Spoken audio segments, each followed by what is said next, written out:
Hello, friends. Night has already fallen, and the day was long and tiring.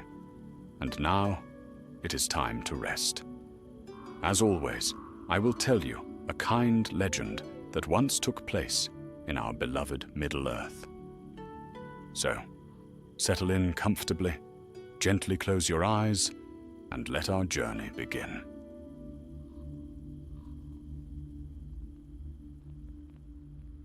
In the elder days of the First Age, when the world was still young and the fires of Morgoth smouldered in the north, there dwelt deep beneath the Blue Mountains a dwarf named Thrain, son of Thorin. His hands were strong, his beard was thick as braided iron, and his eyes burned like the glow of a forge at midnight. In the halls of Nogrod, where the ringing of hammers was never silent, Thrain was counted among the greatest of smiths. He had wrought many things of beauty and power, gems that glowed without light, blades that sang when drawn, and chains so fine they could bind a dragon's wing. Yet though his craft was praised, Thrain's heart was restless. He longed for glory beyond the forges of Nogrod. Often he would stand at the eastern gate of the city, gazing across the wild lands of Beleriand, where wars were fought and heroes won renown. He had heard tales brought by wandering traders, of treasures buried beneath ruined mountains, of metals untouched since the awakening of the world, and of the black silver, a fabled ore said to resist both flame and time itself. It was whispered that this metal lay buried near the Iron Mountains, close to the very roots of Thangorodrim, where Morgoth's shadows fell deepest. One night, as the forges dimmed and the last embers died, Thrain spoke to his companions. "Brothers," he said, "we are masters of the craft, yet we toil beneath stone like moles. What is a dwarf's worth if he does not test his metal against the world? Let us seek this black silver and bring its glory home to Nogrod." His words stirred the hearts of 7 dwarves, grim and daring souls who had long chafed at the safety of their halls. They armed themselves with axes of tempered steel and helms wrought with runes of protection. Thrain carried his greatest work, a broad hammer engraved with the sign of Orla, the maker of the dwarves. Before they departed, the Lord of Nogrod warned him, "The north is no place for greed, Thrain, son of Thorin. Beyond the woods of Doriath lie the plains of Unfauglith, scorched by the fires of Morgoth. The shadow there devours all who wander too near." But Thrain only bowed. "The dwarves were not shaped for fear," he said, "but for endurance. We will go and return with wealth untold." So they set out eastward, following the starlit paths through pine and stone. For many days they journeyed, crossing the rivers that wound down from the highlands, their boots crunching on frost and shale. The nights were cold, but their hearts were warm with purpose. In the borderlands near Doriath, they met elven scouts clad in green and silver, who barred their way. "Turn back," said the captain of the guard, whose name was Belegar, a kinsman of Thingol's warriors. "The north is tainted. Morgoth's creatures roam even by daylight. The treasures you seek are cursed." Thrain looked upon the elf with pride and disdain. "You elves speak always of curses and shadows," he said. "But it is your fear that binds you, not any curse of the enemy. We dwarves do not tremble at the dark." Belegar's eyes were grave. "Then may your pride serve you better than your caution," he said, and let them pass. Thus the company of dwarves entered the northern lands, where the wind carried ash and the sun shone pale through a veil of smoke. The ground grew black and broken, and no bird sang. In the distance rose the shadow of Thangorodrim, 3 peaks like jagged spears thrust into the heavens, ever wreathed in fumes. Days turned to weeks as they searched the ravines for signs of the fabled ore. At last, In a narrow canyon choked with slag and cinders, Thrain struck his pick against a dark vein that shimmered with a dull, cold light. "Behold," he cried, "the black silver is real." They worked eagerly, filling their packs with the precious metal. But as they labored, the ground trembled beneath them. Out from the darkness came guttural laughter, the laughter of orcs, servants of Morgoth. Dozens poured from the fissures, armored in black iron and wielding cruel blades. "Back to the cliffs!" shouted Thrain. Axes flashed and hammers rang, but the dwarves were outnumbered. One by one they fell, dragged down beneath clawed hands and snarling faces. Thrain fought like a cornered bear, his hammer shattering helms and skulls alike, until a great blow struck him from behind, and darkness took him. When he awoke, his hands were bound in chains, his beard matted with blood. The air was hot and thick with smoke. Around him shuffled other captives, elves, men, and dwarves alike, driven by whips through endless tunnels of fire and stone. Then Thrain knew where he was, beneath the roots of Thangorodrim, in the mines of Angband, the stronghold of Morgoth. And so began the long slavery of Thrain, son of Thorin, the proud smith of Nogrod, whose heart would be tested not by flame nor steel, but by the will to endure. Yet even as he was dragged into the darkness, a spark of defiance still glowed within him, small as an ember in the ash, but unyielding. He swore then, silently, that he would one day walk free again, or die breaking the chains that bound him. The darkness swallowed his oath, but the mountain trembled faintly, as if it had heard. The air beneath Thangorodrim was thick with dust and the stench of iron. Fires burned without ceasing, filling the tunnels with a red, unholy glow. Chains clattered, and the cries of the enslaved echoed like ghosts through the deep caverns. There were forges that never cooled, where Morgoth's servants wrought weapons for the endless wars in Beleriand. There, Thrain awoke to the whip and the voice of an orc overseer. His hands, once proud upon the anvil, were shackled in black iron, and the marks of their cruel bindings cut deep into his wrists. Around him toiled creatures of every kind, elves pale and silent, men hollow-eyed, and a few dwarves who no longer spoke at all. They labored in a place known among the captives as the Forge of Fire and Shadow, where the flames were fed by the breath of lesser Balrogs, and the anvils rang with the sound of endless misery. "Work, rock-rat!" snarled the overseer, striking him across the back with a lash of barbed steel. Thrain staggered, but did not fall. He took up the heavy tongs, lifted the red-hot metal, and struck it as he was ordered. Yet even as the sparks flew, his thoughts were far away, back to the quiet halls of Nogrod, where he had once sung to the rhythm of his hammer.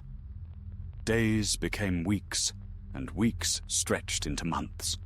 The slaves of Angband were given neither rest nor mercy. Many perished at their posts, their bodies dragged away and replaced without word. But Thrain endured. His heart, though weary, didn't yield. He studied everything, the patterns of the orc guards, the layout of the tunnels, the rhythm of the watch. Dwarves are stubborn beyond all measure, and in his silence, Thrain began to plan. It was in that dark place he met Eleanor, an elf maiden of the house of Finarfin. Her beauty had faded beneath the soot, yet her eyes still gleamed like silver stars through shadow.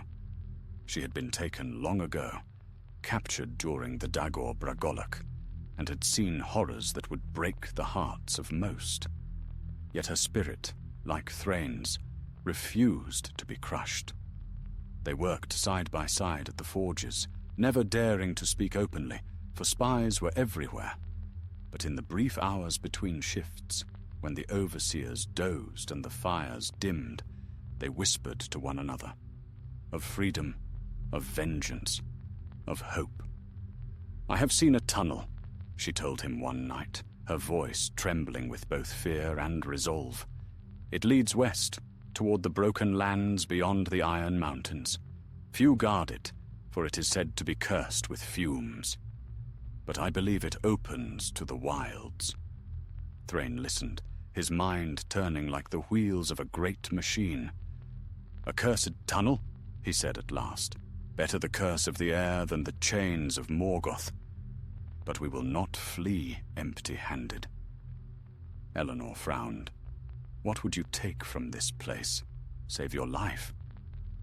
"My life is not enough," Thrain answered. "I am a smith of Nogrod. I will not leave these forges until I have wrought something that will make even Morgoth tremble." And so, by day, he obeyed his masters, hammering out the dark blades and cruel armor that the orcs demanded. But by night, when the overseers slept, he forged in secret. From scraps of discarded ore and shavings of strange metals, he began to shape a weapon unlike any other, a hammer inscribed with the hidden runes of Ole, the father of the dwarves. He tempered it in his own sweat and blood, speaking the ancient words of endurance that had not been uttered since before the First Age. It was a labor of years, though time had no meaning in that place. The hammer was small enough to hide beneath the anvil, but its heart was mighty. Each blow it could strike would bear the weight of Thrain's defiance. Eleanor alone knew of his work. She watched as the weapon took form, her hope renewed by his unyielding will. "When you raise that hammer," she said, "may it shatter the darkness itself." Yet rumors began to spread through the forges. The orcs whispered that one among the slaves was fashioning a forbidden weapon. Searches grew more frequent, punishments more cruel. One night, Thrain's friend, a dwarf named Baron, was beaten to death for hiding a nail. That night, Thrain made his choice. "Tomorrow," he told Eleanor, "we escape. If the hammer is found, we die. If we flee, we may yet live. But if I must fall, let me fall striking at our captors." They planned swiftly. When the next shipment of blades was to be taken to the upper vaults, Thrain and Eleanor would slip into the tunnel she had spoken of. There they would fight their way to freedom, or perish. The day came, dark as any other, with smoke rolling through the forges and the screams of the dying echoing in the distance. The orcs gathered the wagons of finished arms, and among them walked Thrain and Eleanor, their chains hidden beneath cloaks of soot. The hammer lay beneath the load of swords, its runes glimmering faintly through the grime. As they neared the passageway, an orc guard halted them. "You two," he growled. "What's your business in the upper vaults?" Thrain's heart thundered. But before the guard could raise his lash, Eleanor moved. With a speed born of desperation, she hurled a shovel of burning coals into his face.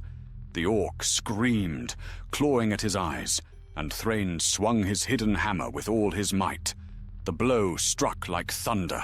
The guard's skull split, and the sound rang down the corridor. Cries rose behind them, horns blared. The alarm was sounded. "Run!" shouted Thrain. Together they fled into the tunnels, their chains clattering, their lungs burning. The passage twisted ever downward, the air growing thick with fumes. Behind them came the tramp of orc feet and the shriek of iron horns. Eleanor stumbled, choking. "The air! It's poison!" she gasped. Thrain seized her hand and dragged her onward. "Better poison than bondage," he said. Ahead, he saw faint light, a cold glimmer seeping through a crack in the rock. Freedom lay beyond, perhaps only steps away. But before they could reach it, the floor beneath them shook. From the shadows emerged a monstrous shape, a troll of Morgoth, towering and armored in plates of black stone. Its roar filled the tunnel, and the heat of its breath scorched the air. Thrain raised his hammer. "Go," he cried to Eleanor. "Find the light." She hesitated, tears streaking her soot-stained face. "Not without you. Go!" he roared again, and the troll charged. The hammer came down once, twice, each strike ringing with the fury of all dwarves, wronged and enslaved. The cavern shuddered as stone cracked and fire burst from the floor. With a final blow, Thrain brought the hammer against the ceiling. The roof collapsed in thunder and flame. Eleanor screamed his name as the rocks fell, and then there was silence. When she awoke, she lay in the cold night air beyond the mountains, beneath a sky full of stars. In her hands, she held a broken shard of Thrain's hammer, glowing faintly with the light of its maker's spirit. She wept then, not for sorrow alone, but for the courage of a dwarf who had defied Morgoth in his own halls. And deep beneath the ruins of Thangorodrim, the echo of a hammer's last strike still lingered, faint and unyielding. A heartbeat in the stone. The winds of the north howled over the plains of Anfauglith, carrying with them the ash of Thangorodrim and the cries of those who had perished beneath its shadow. Among those desolate lands, beneath a pale and ghostly moon, Eleanor of the Noldor fled alone.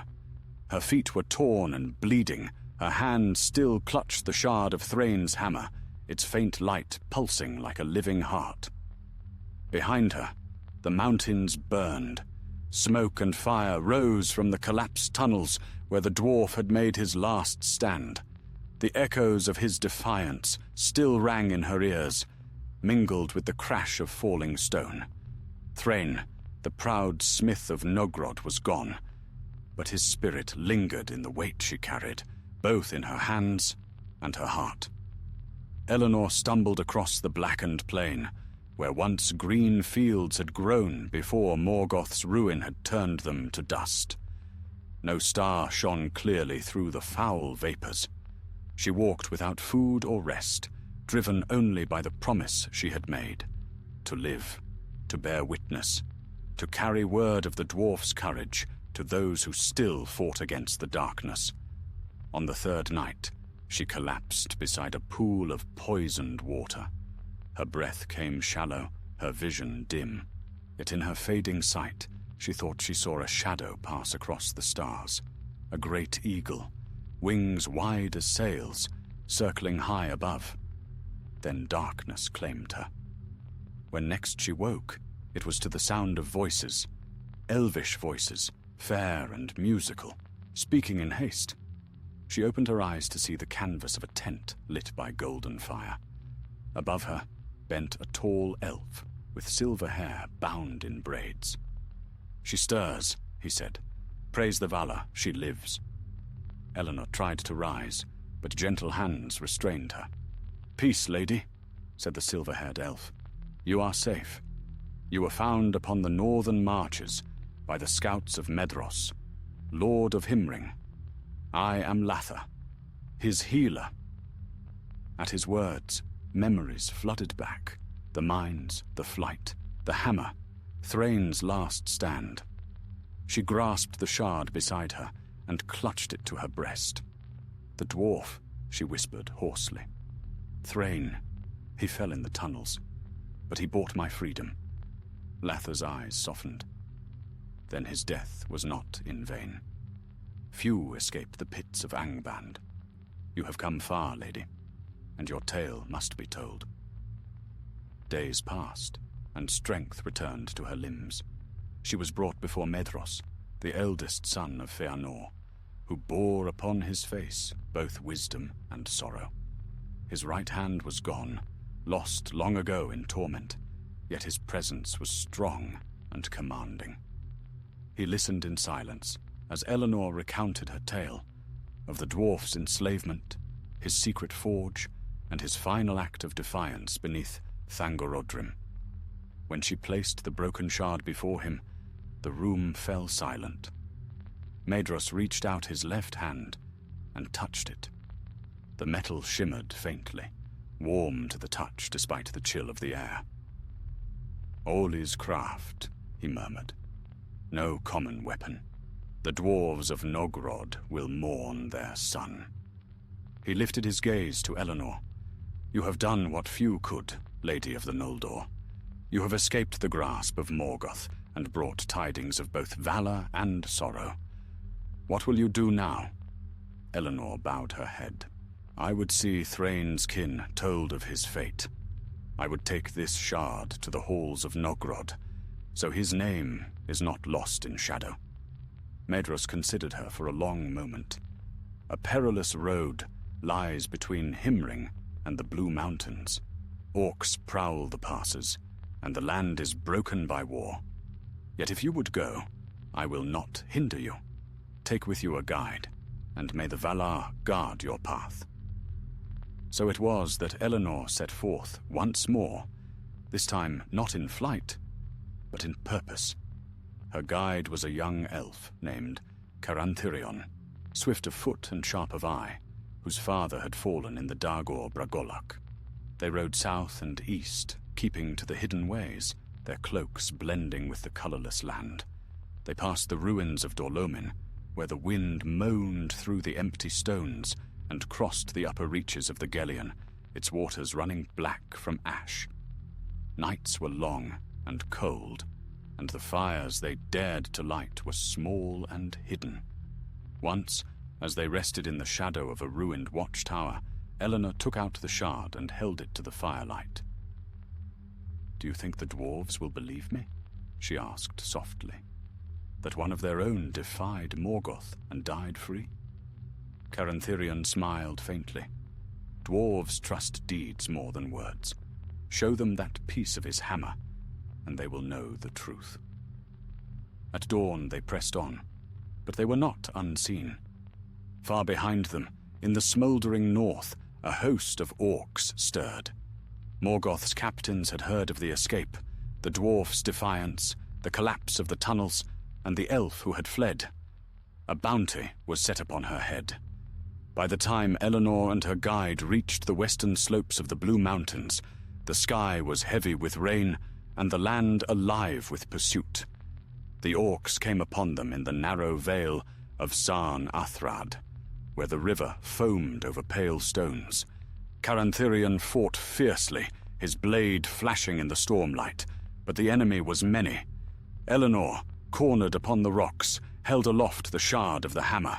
It blazed suddenly, brighter than before, its runes flaring to life. The orcs drew back in fear, for in that moment, the spirit of Thrain seemed to awaken within the weapon.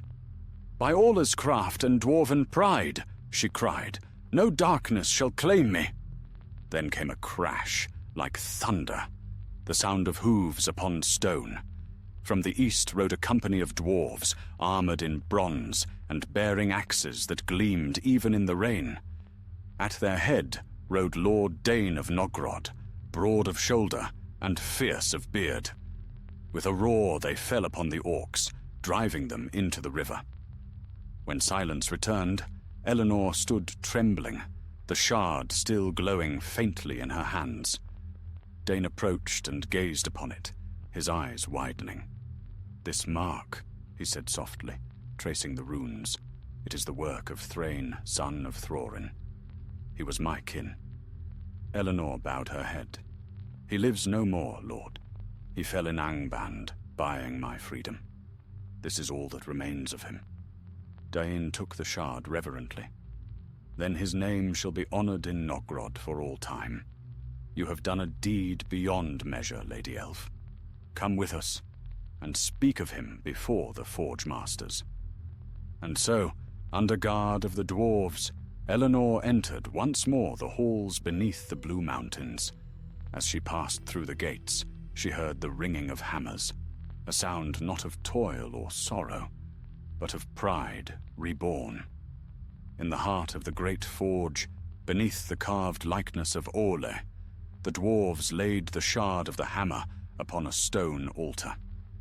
There they sang the song of Thrain, wrought anew that day, of the dwarf who rose in chains, who defied the shadow, and whose courage burned brighter than any flame. Eleanor stood apart, her eyes wet with tears, and thought that perhaps, in some secret place beneath the world, Thrain's spirit heard, and smiled. The halls of Nogrod rang that night with the sound of hammers and the deep chanting of dwarves.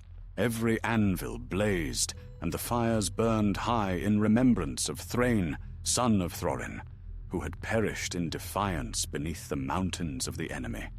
The song of Thrain echoed through the stone corridors, carried by voices rough yet full of pride. No chain may bind the Maker's hand, no dark shall dim his fire. The hammer falls, the forge shall stand, till mountains all expire. Eleanor stood among them, her heart stirred by the strange, solemn beauty of their song. Never before had she seen such unity among the Khazad, who were often stern and slow to show emotion. Yet this night, tears glistened on many beards, and even Lord Dane's deep voice trembled as he sang. After the song had ended, the forge masters gathered in council. Upon a table of black granite, they laid the shard of Thrain's hammer, gleaming faintly as though alive. Dain turned to Eleanor, who stood near the great hearth. "Lady of the Noldor," he said, "you have brought us the proof of our kinsman's valor. Tell us now, what were his last words?" Eleanor's voice wavered as she spoke. "He told me to run, to live. He said he would not leave until he had made something that would make Morgoth tremble."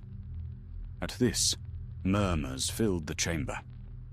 The oldest of the dwarves, Borin the Greybeard, leaned upon his staff and said, "Then his spirit was true to the Maker's purpose.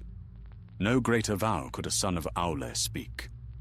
They spoke long into the night, debating what should be done with the relic.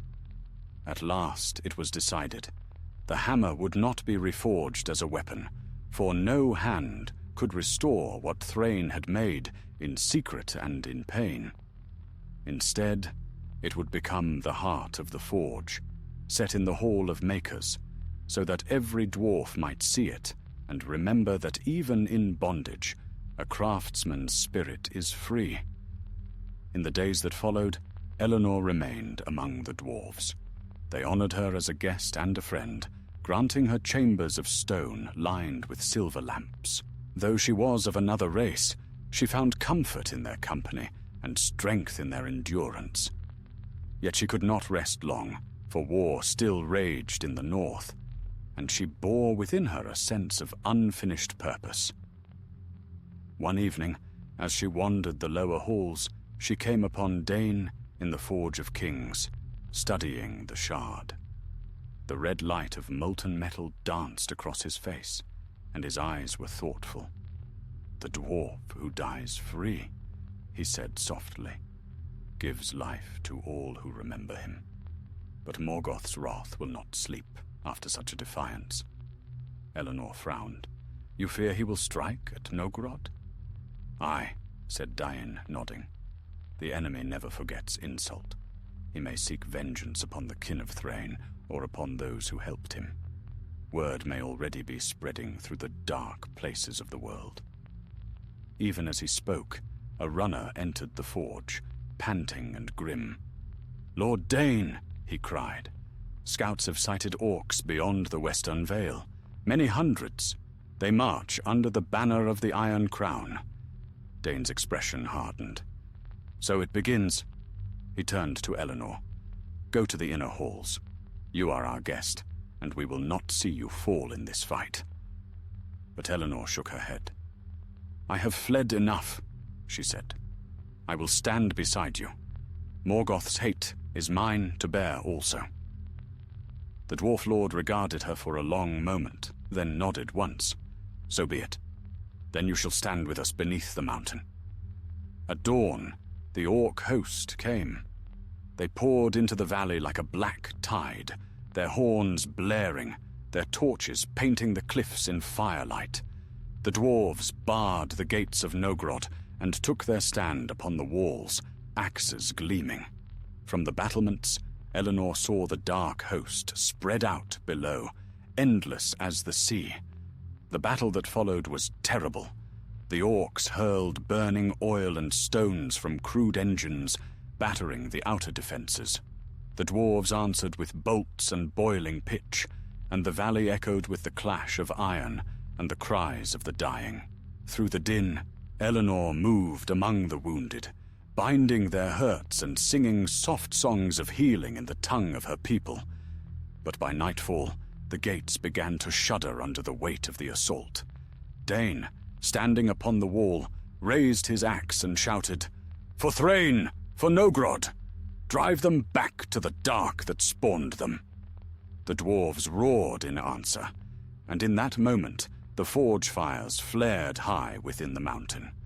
From deep within the halls came a tremor, and the shard of Thrain's hammer began to glow once more, brighter than before. A strange hum filled the air, like the ringing of unseen anvils. The orcs faltered, for the light burned their eyes, and their courage failed. Seizing the moment, Dane led a charge through the gates, his warriors thundering down upon the enemy with a fury born of vengeance and pride. Eleanor watched as the tide turned. The dwarves fought like a storm of stone and flame, and the orcs broke before them.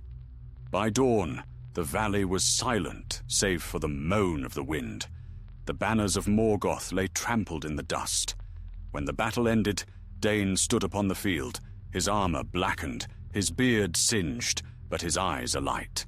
"Thrain's fire lives on," he said, "not in metal or stone, but in the hearts of those who will not bow."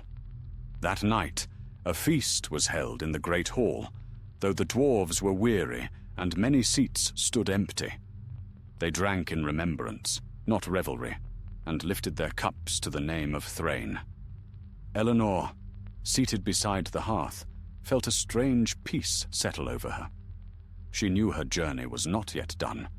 The world beyond still burned, and the wars of Beleriand would rage on. But here, in the heart of the mountain, she had seen what defiance could do. One dwarf's courage had kindled a flame that even Morgoth's darkness could not quench. Later, when all others had gone to rest, she went alone to the Hall of Makers. There, upon its pedestal of stone, the shard still glowed softly, as though it remembered her touch. She laid her hand upon it and whispered, "Rest, Thrain, son of Thorin. Your work is not forgotten." And for a moment, she thought she heard the faint echo of a hammer striking deep within the rock, a single, steady beat, like a heart beneath the mountain, answering her. Outside, dawn broke over the peaks of the Blue Mountains, and the smoke of battle drifted away upon the wind. Yet far to the north, in Angbarn's depths, a shadow stirred anew. Morgoth's wrath was kindling again, and his gaze turned once more toward the free peoples of Middle-earth. The tale of Thrain's defiance had reached even his iron throne, and in his black heart, hatred festered. The dwarves had won a battle, but the war was far from over. Still, within Nogrod's halls, the forges burned brighter than ever, and the memory of the slave who died free became a song that would outlast even the darkness to come. In the months that followed the Battle of the Vale, the dwarves of Nogrod rebuilt what had been shattered. Stone by stone, they raised their walls again, stronger and higher than before.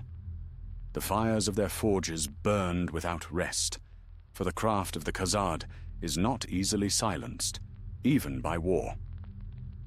Yet though peace returned to the Blue Mountains, there was no forgetfulness. The tale of Thrain's stand beneath Angband spread far and wide, carried by travelers and minstrels. Among dwarves it was sung with pride, among elves with sorrow and awe, and even some men, hearing it, found new courage in their hearts. Eleanor remained among them, now called Eleanor of the Forge. The dwarves carved her likeness beside that of Thrain in the Hall of Makers, for they said, She was the witness of his fire and the bearer of his legacy. But in her heart, she knew her place was not beneath stone. She had begun to dream again. Dreams of stars above the sea, of the wide lands beyond Beleriand. One morning she went to Lord Dane as he sat before the forge, polishing the edge of his axe. "My lord," she said, "I have lingered long in your halls, but the world beyond calls to me.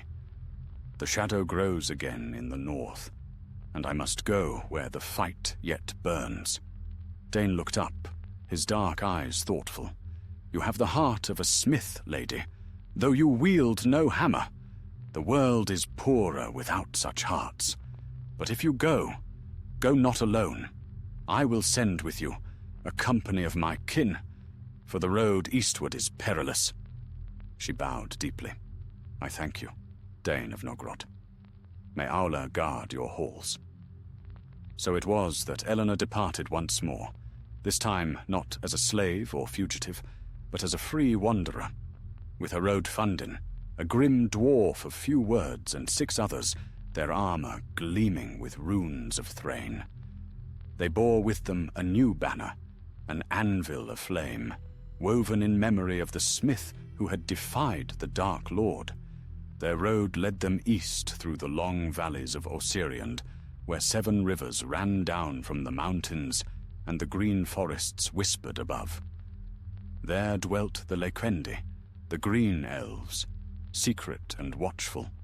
From the branches they looked down upon the travelers but did not hinder them, for word of Eleanor's deeds had reached even their hidden groves. For a time the journey was peaceful. Birds returned to the woods, and flowers bloomed along the streams. The dwarves, though unused to such beauty, walked softly there, speaking in low voices, for the elves had taught them that these forests were hallowed by ancient spirits. But peace is fleeting in Middle-earth. One night, as they camped beside the river Gelion, Fundin woke Eleanor with a hand upon her shoulder. "There is movement in the east," he whispered. "Shapes upon the hills." She rose quickly, reaching for her bow. Across the dark plain, torches flickered. Many torches, moving swiftly toward them. The orcs had returned. In moments, the camp was alive with the clang of steel. The dwarves formed a circle around Eleanor, axes flashing as the first wave fell upon them. The battle was fierce and close, the air thick with smoke and cries. Eleanor loosed arrow after arrow, her songs of Valinor upon her lips, until her quiver was empty. Then she drew her short sword and fought beside Fundin, who struck down enemies 2 at a time.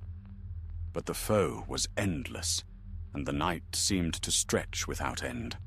The dwarves fell back toward the river, their boots splashing in the shallows. Eleanor felt her strength fading when, through the storm of battle, she heard a great horn sound from the north, a deep and ancient call. Out of the trees came riders, swift and bright. Their armor gleamed like moonlight, and their banners bore the emblems of Fingon, king of the north.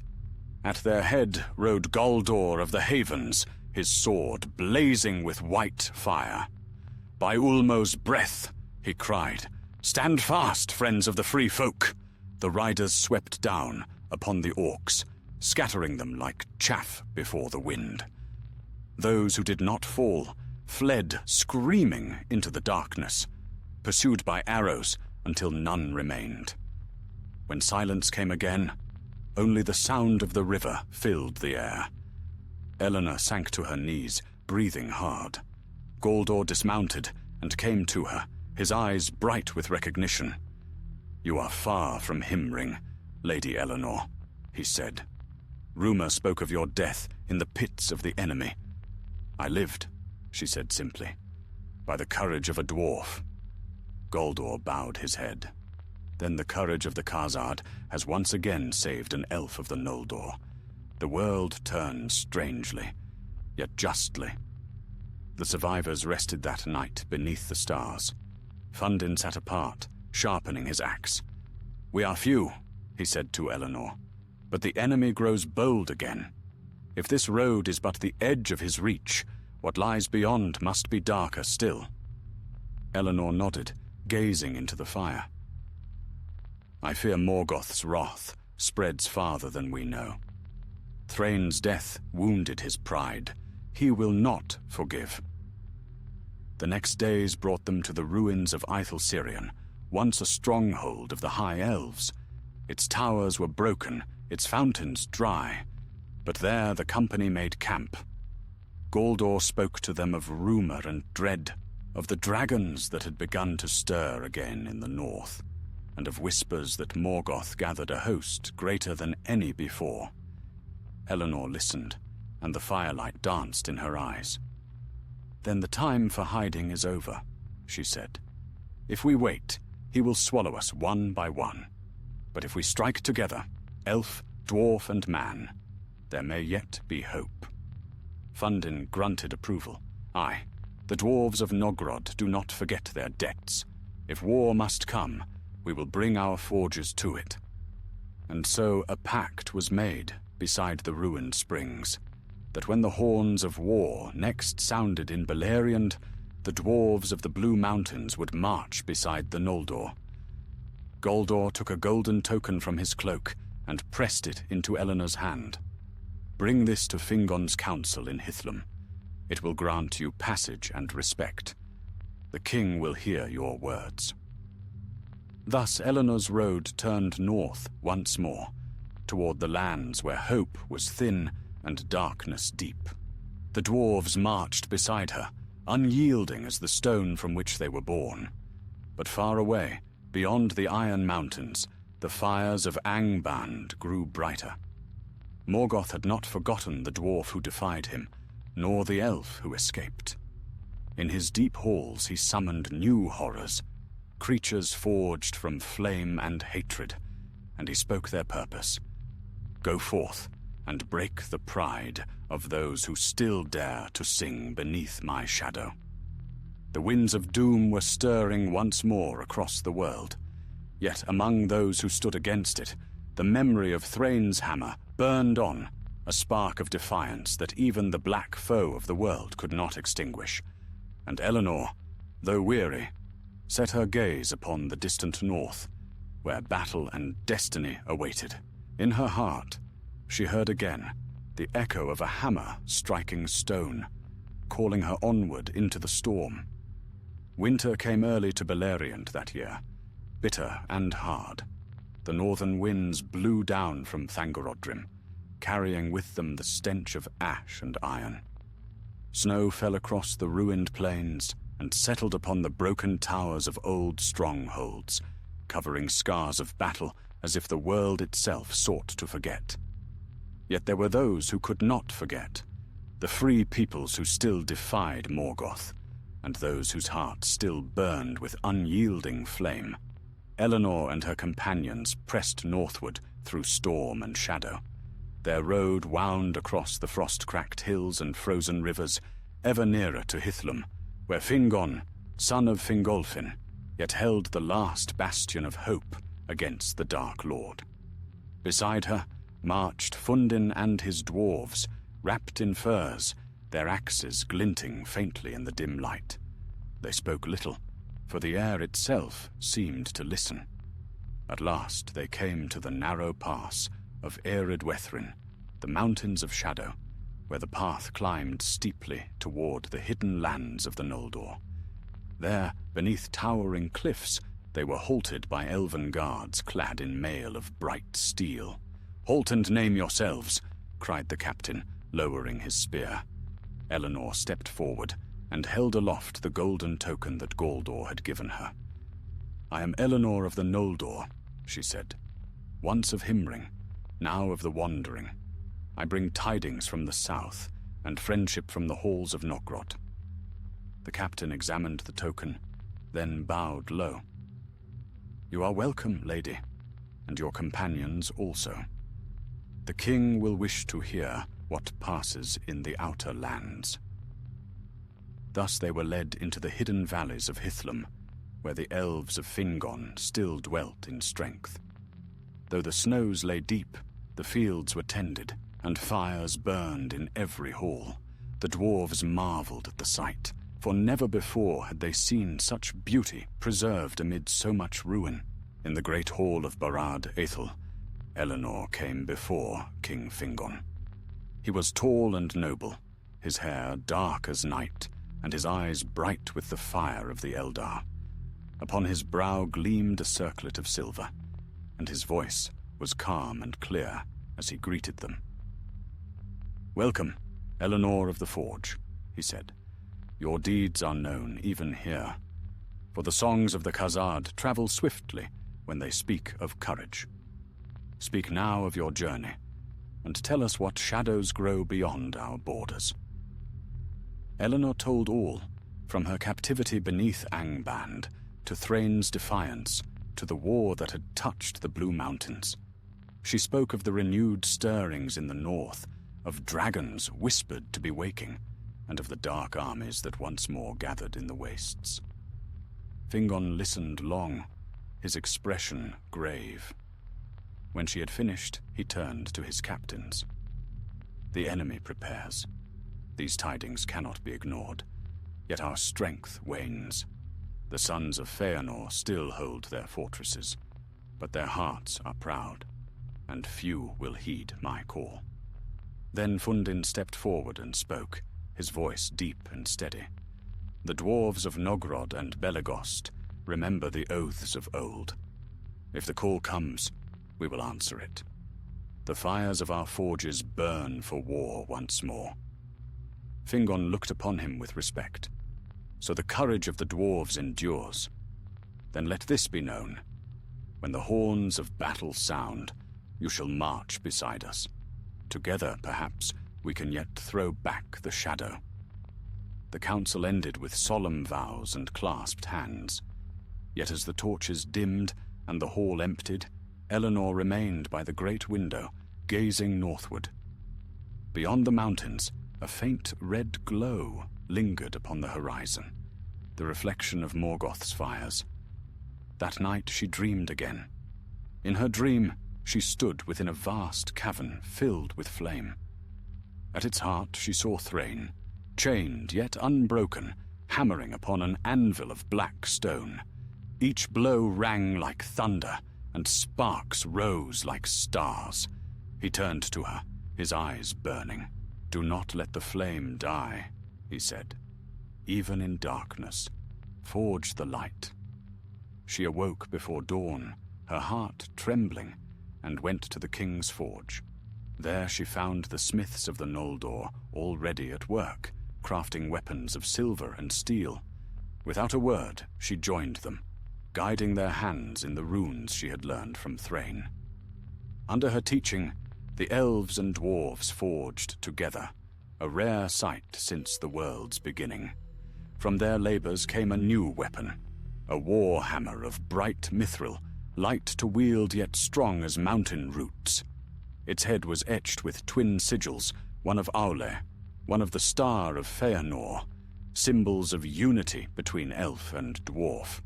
They named it Durangar, the Hammer of Light, and when it struck the anvil, the sound carried through the whole fortress. But peace did not endure long. Scouts soon returned with grim tidings. Orc bands moved again through the north, greater in number than ever before, and among them walked creatures of fire and smoke, Balrogs, long thought banished to the depths. "The storm gathers," said Fingon. "Morgoth tests our strength." He sent messengers to Medros and to the dwarves of Belegost, bidding them join in council. Yet even as his messengers rode, darkness fell upon the northern marches. Villages were burned, rivers ran black, and the cries of the dying echoed across the snows. Then one night, as a bitter wind tore across Hithlum, a shadow passed over the moon. From the north came a roar like the breaking of the world. A red light flared upon the peaks, and a vast shape rose against the stars. A dragon, wings spread wide, fire spilling from its jaws. The cry of alarm went up from every tower. Glaurung comes again! Fingon leapt to his feet, his sword drawn. "To arms!" he shouted. "Defend the gates!" Eleanor seized Durangar and ran to the walls beside Fundin. Below them, the land blazed like a sea of molten gold. The dragon descended upon the outer fortifications, spewing fire that melted stone. The air stank of brimstone and death. The defenders loosed arrows and hurled spears, but the creature's scales turned them aside. Then, from the center of the fortress, a horn sounded. A deep, brazen note that shook the mountains. Fingon himself rode forth upon his white horse, his sword glittering. Eleanor felt the old fire awaken in her blood. "For Thrain!" she cried, and with Fundin at her side, she charged into the courtyard. Together they struck the beast's flank.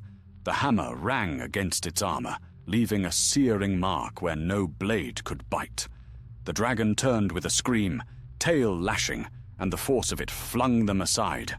Flames roared across the field. Fundin rose, coughing, his beard smoking. But Eleanor stood firm. Again she raised the hammer, and light burst from the runes upon it. She hurled it with all her strength, and it struck the dragon's eye. The creature bellowed and veered skyward, its blood hissing where it fell upon the snow. The hosts of Hithlum rallied then, pouring arrows into the sky, until at last the dragon turned northward, wounded and shrieking, vanishing into the smoke. When dawn broke, the walls still stood. Many lay dead, but the fortress was unbroken. The dwarves gathered around Eleanor, and Fundin laid a heavy hand upon her shoulder. "You have honored Thrain this day," he said. "The fire still lives." Fingon himself came to her, weary but proud. "You have done what even the high elves could not. A dwarf's hammer, wielded by an elf. Perhaps there is more hope in this world than I dared believe." But in the far north, the fires of Angband burned higher still, and Morgoth's laughter rolled across the heavens like thunder. His vengeance was not ended, nor would it be while any light yet shone in Middle-earth. And so, though victory was won that night, Eleanor knew the war of the hammer had only begun. Long after the smoke of battle cleared from the high valleys of Hithlum, the scent of dragonfire still lingered upon the wind. The snows had turned grey where Glaurung's flames had touched, and the once green fields lay seared and lifeless. Yet within the fortress of Barad Aithel, the forge fires burned hotter than ever. For each ruin the enemy brought, the free folk answered with craft and courage. Eleanor labored side by side with the dwarves and elven smiths, reforging blades and shields from the wreckage of war. The hammer Durangar rested near her always, its silver runes now dim, as though the weapon itself slept after its mighty deed. She would gaze upon it often, feeling both pride and a strange heaviness of heart. For each victory, she knew, carried the shadow of 1,000 losses. One cold morning, King Fingon summoned his captains. The dragon had withdrawn northward, grievously wounded, but scouts now brought word of darker tidings. Morgoth's hosts gathered again in the deep, and their number was without count. Orcs, trolls, and creatures of nightmare crawled from the cracks of Angband, led by captains more cunning than before. "They test our walls and find them strong," said Fingon. "So now they will seek to break our hearts instead. We must strike before the storm breaks upon us." To this council came also envoys from the dwarves of Belegost, bearing messages from their lords. Among them was a young dwarf named Rurik, whose bright eyes and quick tongue reminded Eleanor of Thrain in his youth. When he heard of her deeds and the forging of Durangar, he bowed deeply. "The Khazad remember," he said, "and if war is to come, we will not stand aside. Belegost and Nogrod will march beneath one banner." This news filled the hall with hope, for never before had the dwarves so united.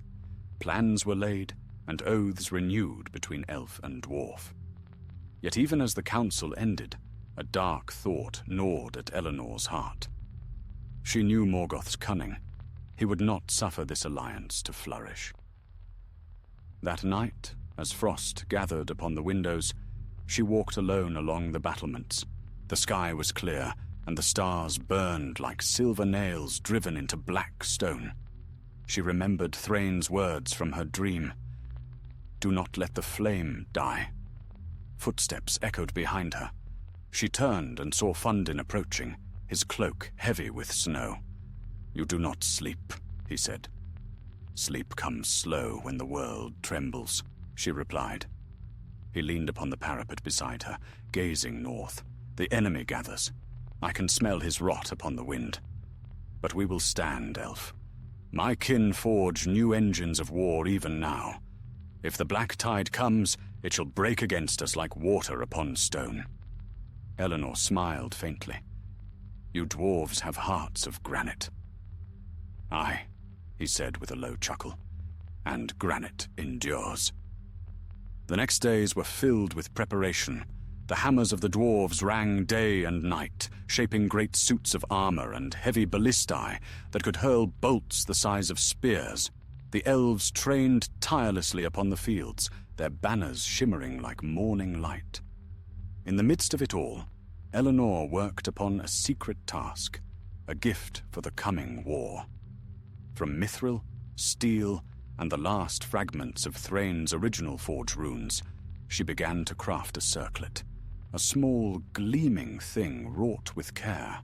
Into it she wove both elven grace and dwarven strength, setting within its center a shard of Durangar's light. It would be her token of unity, the symbol of all they fought to protect. But peace is fragile in the lands touched by Morgoth. As spring neared, a sudden darkness came down from the north. The skies blackened without cloud or storm, and the air grew heavy and still. Then the scouts returned, their faces pale with terror.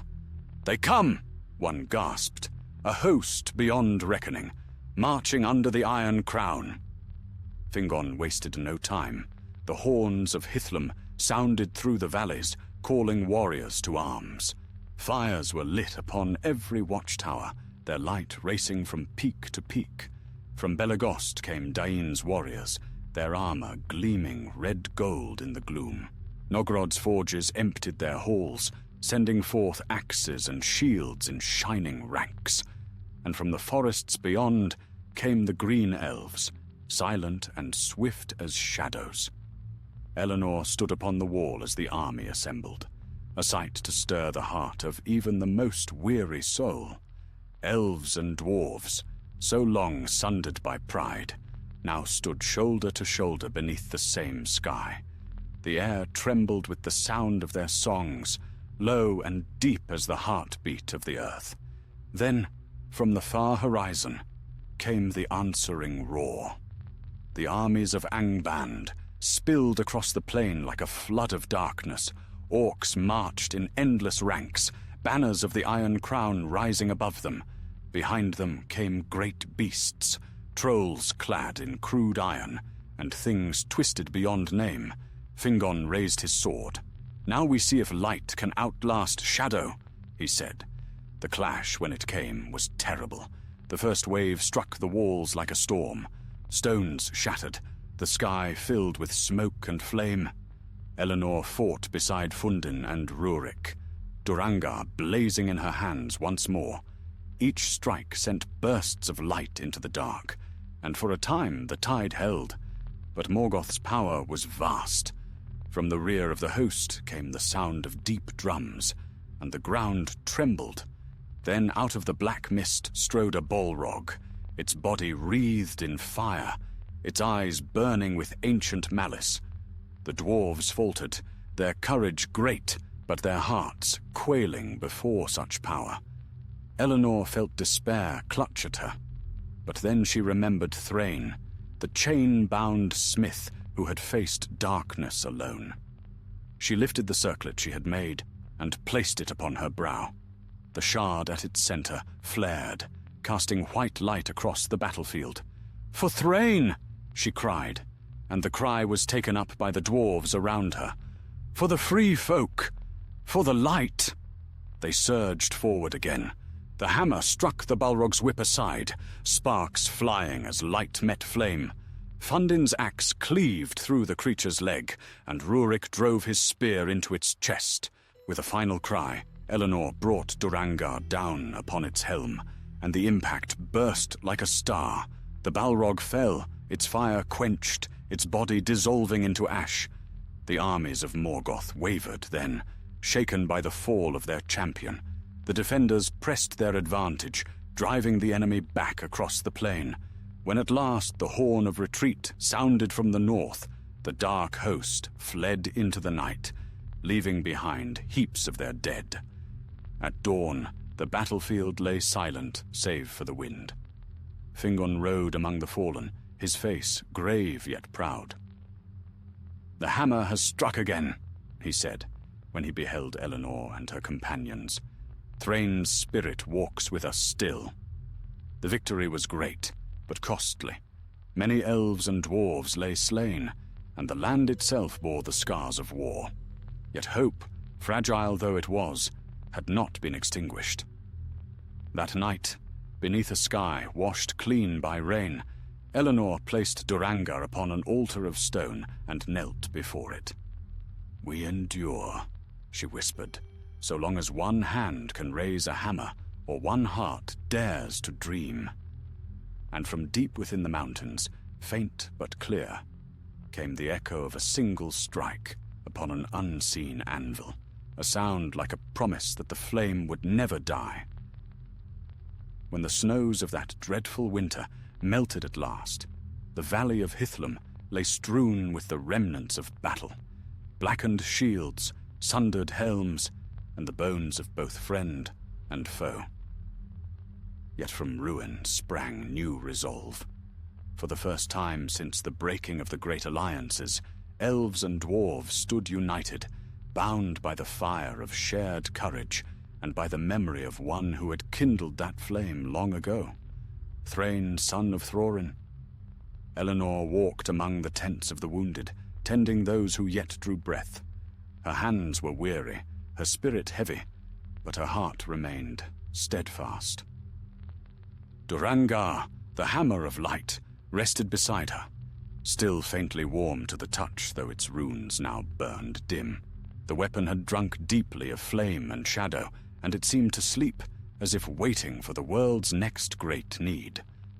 Fundin limped beside her, his mail rent and his beard singed, yet his eyes gleamed with pride. "Never have the Khazad struck such blows," he said. When the Balrog fell, the darkness itself recoiled. Even Morgoth's captains trembled. "And yet," Eleanor replied softly, "the shadow still remains. The enemy does not tire. For each foe we cast down, 2 more rise in their place." Fundin nodded grimly. "Aye, but no victory is in vain. Every stand we make buys time for another dawn." For a time, peace held. The dwarves returned to Nogrod and Belegost, bearing their wounded and their dead. The elves rebuilt their walls, reforging weapons and reforging hope. Messengers rode through the lands of Beleriand, carrying word that the northern fires had been checked once more. Songs were sung of the Battle of the Hammer, and of the elf maid who wielded it in the name of a dwarf. But Eleanor found little joy in glory. In quiet moments, she sat before the forge, watching sparks rise like fireflies. In them she saw Thrain's face, proud and weary, his eyes alight with the same unyielding flame she carried still. She spoke to him often in the silence. "We have done as you would have wished," she would whisper. "The hammer has struck, and the light endures." Then, one night, a messenger came from the east, a rider cloaked in grey, his steed lathered and trembling. He brought news that chilled the heart. Morgoth's armies were on the move again, this time not toward the north, but to the south. where the lands of men lay unguarded. Villages burned along the river Narog, and no host yet rose to meet the onslaught. Fingon summoned his captains. "The enemy spreads his reach, seeking to break our unity," he said. "If we do not answer, the realms of men will fall, and his power will circle us like a noose." Eleanor stepped forward. "Then we must go to them. Let the hammer's flame be carried beyond our walls. If the dwarves will stand beside us again, we may yet turn the tide." The king looked upon her with deep respect. "You have already given much to this war, Lady of the Forge. But if you will lead this host, I shall give you what strength I can spare." So it was that another alliance was forged beneath the banners of Hithlum. A company of elves and dwarves rode out under Eleanor's command, their armor gleaming like starlight upon the snow. Fundin rode at her side, his laughter rough and bright. "If we fall," he said, "let us fall striking." Their road led south along the western marches, through forests blackened by fire. They saw the ruins of villages, the bones of men unburied. Yet amid the desolation, they found survivors, ragged bands of mortals who had fled into the wild. Eleanor gave them bread and comfort and spoke to them of hope. "Not all light is lost," she told them. "Even in shadow the flame endures. Stand with us, and your children shall yet see dawn." Her words spread swiftly among the dispossessed. Men of many houses gathered beneath her banner, hunters, smiths, and farmers, hardened by grief. They had no great weapons, only axes and spears, but their hearts were fierce. They named her Lady of the Hammer, and from her presence drew strength. In the Vale of Tumhalad, where once the river Narog ran clear, Eleanor's host met the vanguard of Morgoth's army. The battle that followed was long and bitter. The plain shuddered beneath the tramp of trolls and the clash of iron. The air burned with smoke and the stench of death. Yet the free folk did not yield. Eleanor led from the front, Durangar blazing anew in her hands. Each strike of the hammer broke chains and shattered shields. Fundin's laughter rang like thunder as he cleaved a path through the foe. And the men of the south, heartened by their valor, fought with wild courage, singing of freedom and vengeance. By nightfall, the river ran red, but the enemy's line broke and fled. The plain was theirs, though the cost was heavy. Fundin was wounded, and many of the mortal warriors lay dead among the reeds. Eleanor stood at the riverbank as dusk fell, the sky painted in blood and fire. She knelt beside Fundin, binding his arm. "You will live," she said. He grinned faintly through pain. "Aye, too stubborn to die, like all dwarves. But the war is not over, is it?" "No," she murmured.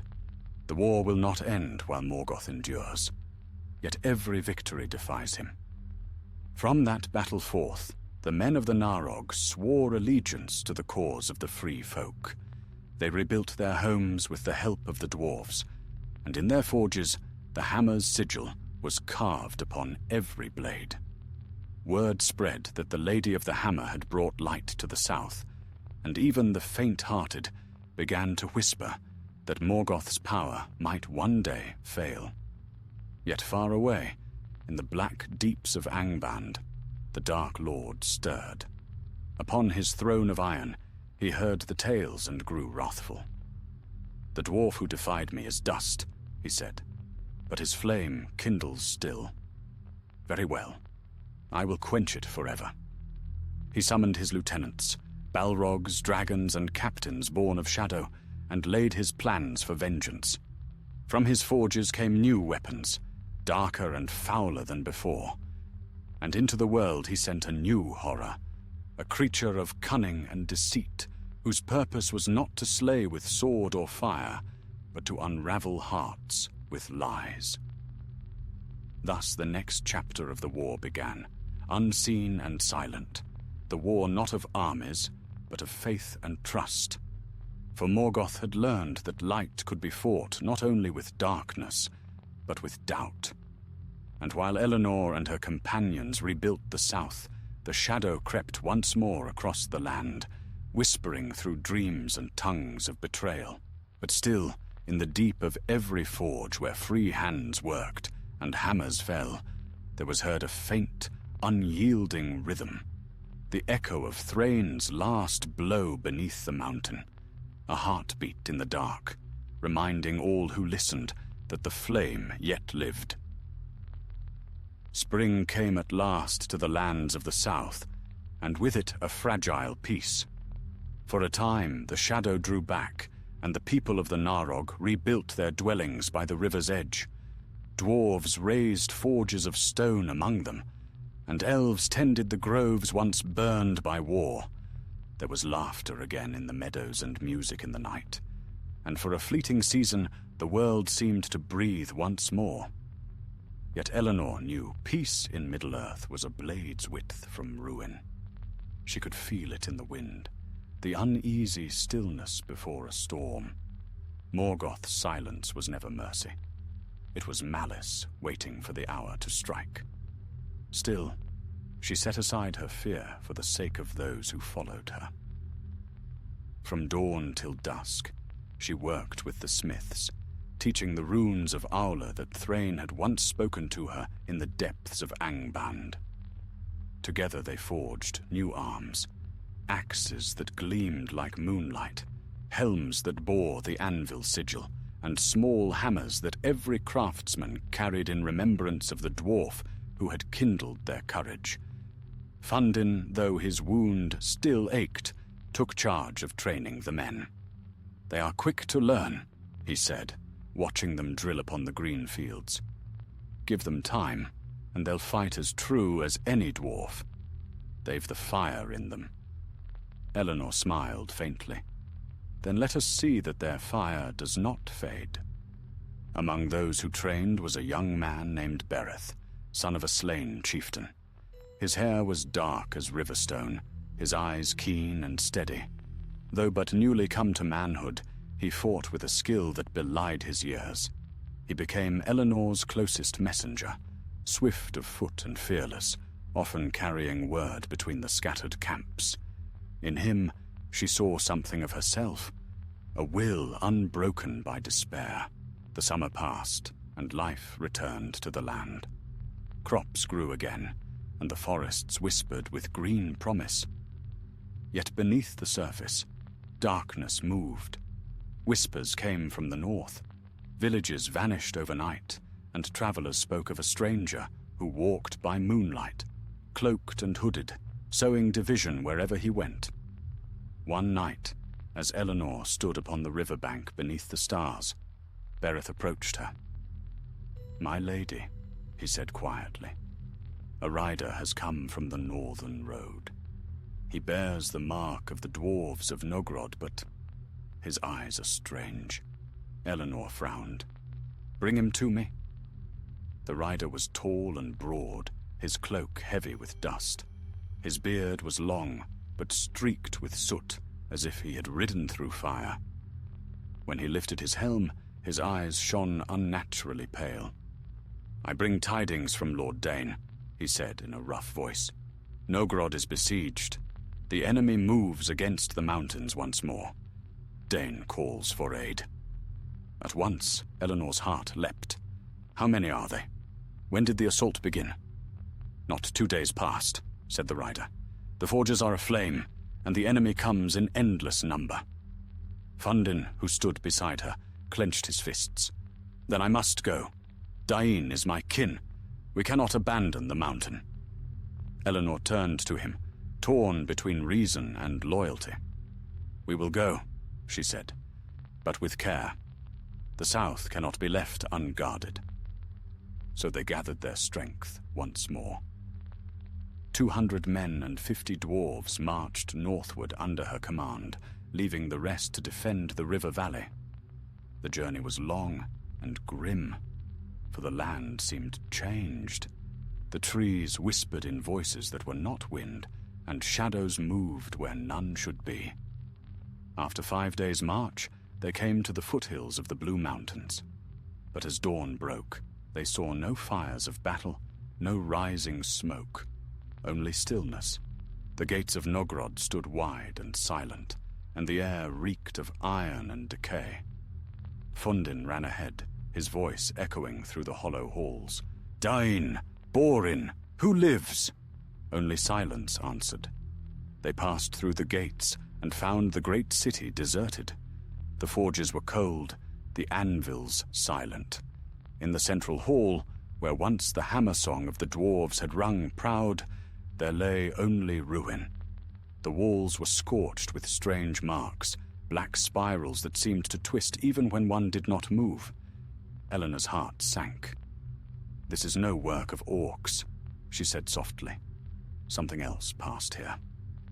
Then, from the shadows, came a sound, a faint whisper, like the scrape of steel upon stone. The pale-eyed rider stepped into the light once more. "Welcome, Lady of the Hammer," he said, his voice smooth and cold. "You have come as my master foretold." His form began to change. The flesh upon his hands shriveled and darkened. His eyes glowed red as embers. The air around him thickened with smoke, and a voice that was not his own spoke through him. "Did you think, little Forge Master, that Morgoth had forgotten? That the fire you carry would not be sought again?" Eleanor drew Durangar, its runes flaring with white light. "You defile the name of Dain and his house," she said. "Leave this place, Shadow." The figure laughed, a sound like breaking iron. "The dwarves are mine. Their pride was their ruin. They bowed before the promise of power, and I gave it freely." With a wave of his hand, the darkness behind him stirred, and from it crawled shapes. Dwarves, or what had been dwarves once, their eyes empty, their armor blackened and twisted. They moved like sleepwalkers, their hammers clutched in trembling hands. Fundin cried out in horror. "No! No! These were my kin!" Eleanor's grip tightened on the hammer. "Then we will free them." The battle within the dead halls of Nogrod was fierce and terrible. The corrupted dwarves fought with unnatural strength, striking without pain or fear. Yet Eleanor's hammer blazed like a star, each blow breaking the shadow's hold. Fundin fought beside her, tears streaking his soot-stained face as he struck down those he had once called brother. At last, Eleanor faced the false messenger alone. The spirit within him laughed again. "You cannot kill what was never alive," it said. "Perhaps not," she answered, "but you can be broken." She raised Durangar high and brought it down with all her might. The light burst forth, flooding the chamber, and the shadow screamed. When the glare faded, the figure was gone, leaving only ash that drifted like snow. Silence fell. The halls of Nogrod were still once more. The cursed dwarves lay lifeless, their forms at peace at last. Fundin knelt among them, his great hands trembling. "He took them from me," he whispered, "twisted them like metal in his forge. Morgoth's reach knows no limit." Eleanor placed a hand upon his shoulder. "Then we will be his limit," she said. "We will forge a wall he cannot break." They buried the fallen beneath the mountain, and upon the tomb Eleanor carved new words in both dwarvish runes and elven script. "Here lie the makers betrayed, yet not forgotten. Their fire returns to the forge of the world." When they departed from Nogrod, dawn had broken over the peaks, casting the snow in gold. Fundin looked back only once. "We will not come here again," he said. "No," Eleanor answered, "but their song will follow us." And far to the north, beneath the Iron Mountains, Morgoth smiled in the darkness, for the War of Hearts had begun, and even the brightest flame flickers when the wind of despair blows cold. Autumn swept through the Blue Mountains, its winds cold and sharp, its colors deep as fading embers. The leaves fell like red gold coins upon the mountain paths as Eleanor and her company descended from the desolation of Nogrod. None spoke.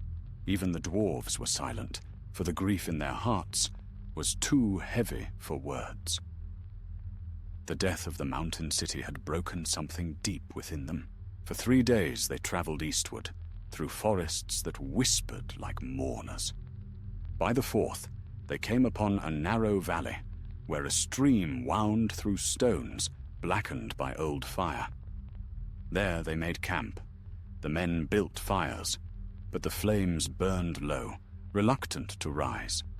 Fundin sat apart, staring into the dark, his axe across his knees.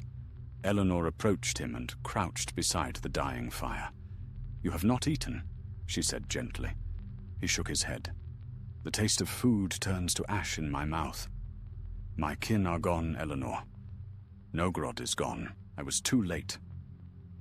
"You were not late," she answered softly. "You were deceived. Morgoth sent his shadow ahead of us.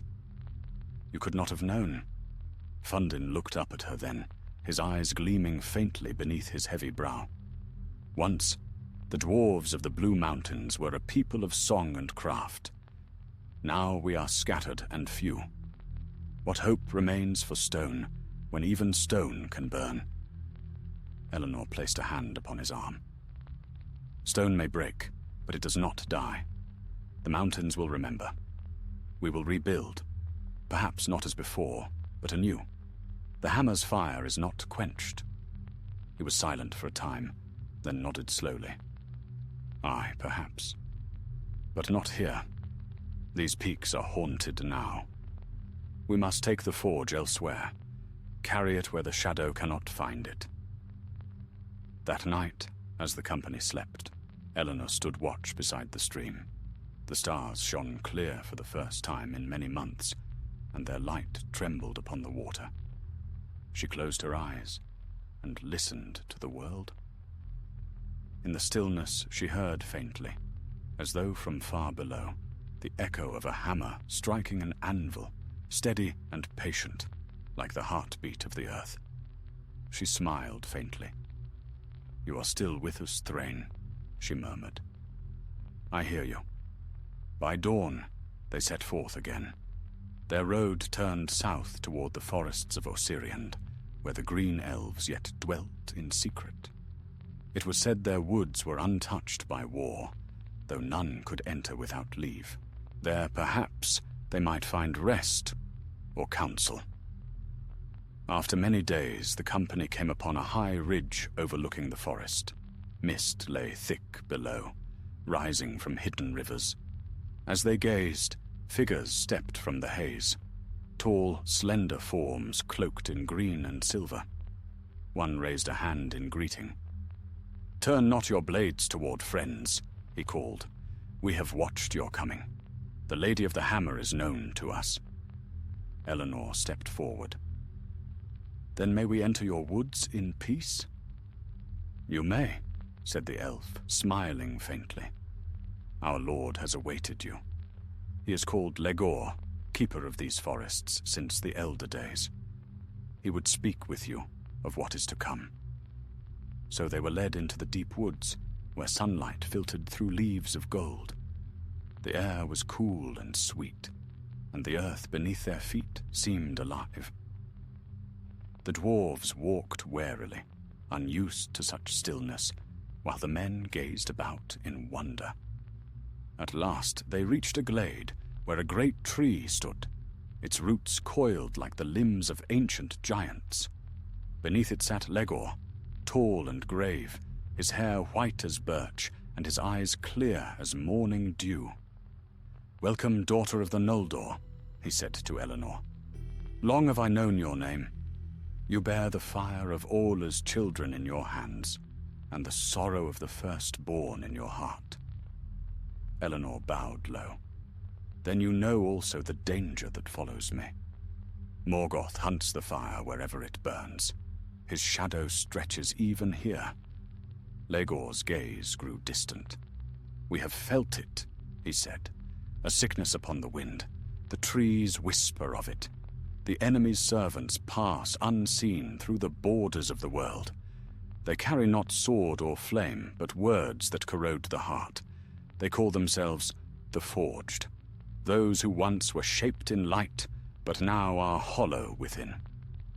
The Forged, Fundin muttered darkly. A foul name for fouler things. Eleanor stepped closer. Can they be slain? Legor shook his head. They are not of flesh alone. They are lies given form, and lies can only be unmade by truth. Yet truth is a fragile weapon, and few have the strength to wield it. He turned then and looked deep into Eleanor's eyes. You must go east, beyond the forests, to the ruins of Eglarest by the sea. There lies the forge Thrain once sought, the black silver of old. Only with it may the hammer be rekindled. But beware, Morgoth knows of it too, and his servants are already on the road. Eleanor bowed her head. Then we will go. The flame must endure. Leagor smiled, though sorrow shadowed his face. So it shall. Yet remember, daughter of fire, the hammer is not the light itself, but only its vessel. Guard not the metal, but the heart that moves it. With that, he rose and vanished into the forest, leaving them alone beneath the whispering leaves. For 3 days the company rested in Osiriand, gathering provisions and mending armor. The green elves gave them arrows of white wood, swift and true, and cloaks woven with leaf patterns that hid them from unfriendly eyes. When they departed, the forest seemed to sigh, as though mourning their passing. The road eastward was long and perilous. They crossed the 7 rivers under cloud and moon, following old paths now half swallowed by time. Strange lights moved in the mist, and more than once they heard footsteps behind them where none should walk. On the 7th night, as they camped upon the banks of the Gellion, Berith came to Eleanor with troubled eyes. "My lady," he whispered, "one of our men is gone. His watch ended, but he never returned." They searched until dawn, and found him at last upon the river's edge, lying still as stone. No wound marked him, yet his eyes were open and empty, as though all light had been drawn from them. Upon his breast was carved a single rune, the mark of the hammer inverted. Fundin spat. "The Forged have found us." Eleanor's face hardened. "Then let them come. They will learn that the true hammer strikes both flesh and shadow alike." The company moved on, their steps quickened, their weapons ever in hand. Ahead, beyond the veil of morning mist, they could see the faint gleam of the sea, the end of their road, and perhaps the beginning of another. And far behind them, unseen in the forest where they had passed, the leaves stirred though there was no wind. Among the branches, dark shapes watched and whispered to one another in voices like grinding steel. "The flame moves east," one hissed. "Our master waits. The forge of Thrain shall burn for him alone." But Eleanor did not look back. The hammer's light guided her path, and though shadow lengthened all around, her heart burned steady as ever. For she carried not only the legacy of Thrain, but the last hope of those who still believed that light could outlast the night. The sea was a grey mirror beneath the clouds when Eleanor's company at last came within sight of Eglarest, the ruined haven upon the western shore. The waves broke with slow, mournful thunder against the shattered quays, and gulls wheeled in the chill air, crying like ghosts above the broken towers. The smell of salt and rust filled the wind. It was a scent of endings and remembrance. Once, long ago, the harbour had been bright with the sails of the Falathrim, the sea elves who served Círdan the shipwright. But the long wars had left it desolate. Only hollow archways and weed-choked streets remained, and the cries of seabirds where once there had been song. Eleanor stood upon a crumbling pier the spray cold upon her face. "Here it began," she murmured. "The first ships of the Eldar sailed from these shores to meet the rising sun. Now only ruin greets it." Fundin came beside her, his cloak drawn tight against the wind. "A sad place," he said, "but the sea endures. Perhaps that is enough." She turned to him and smiled faintly. "You speak as a poet, dwarf of the forge." He shrugged, beard stirring in the breeze. "A dwarf who has seen too much fire learns to love the water."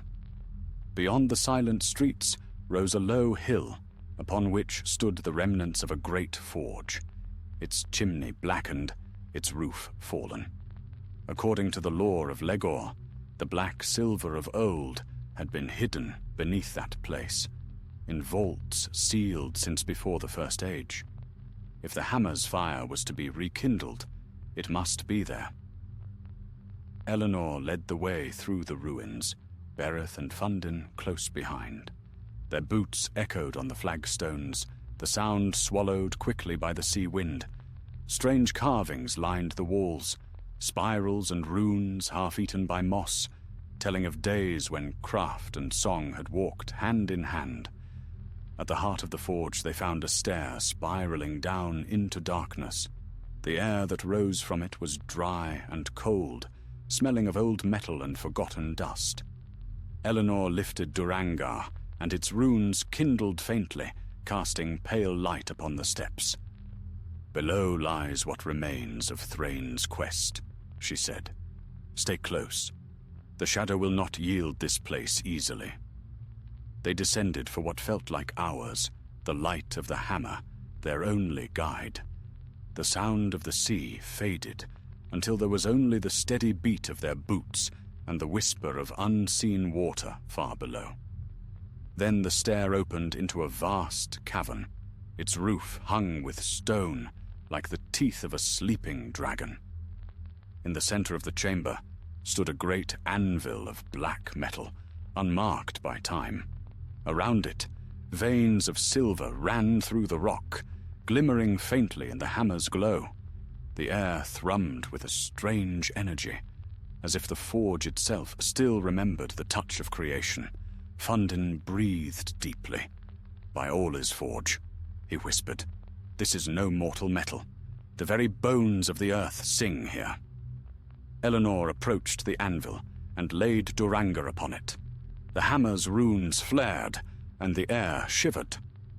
"The black silver," she said, "the heart of all that Thrain sought." But even as her words echoed, a sound answered them. A slow, deliberate clapping, hollow and cold. Shadows moved among the pillars, and from them stepped a figure wrapped in a cloak darker than night. Its face was hidden, but its eyes gleamed like molten gold.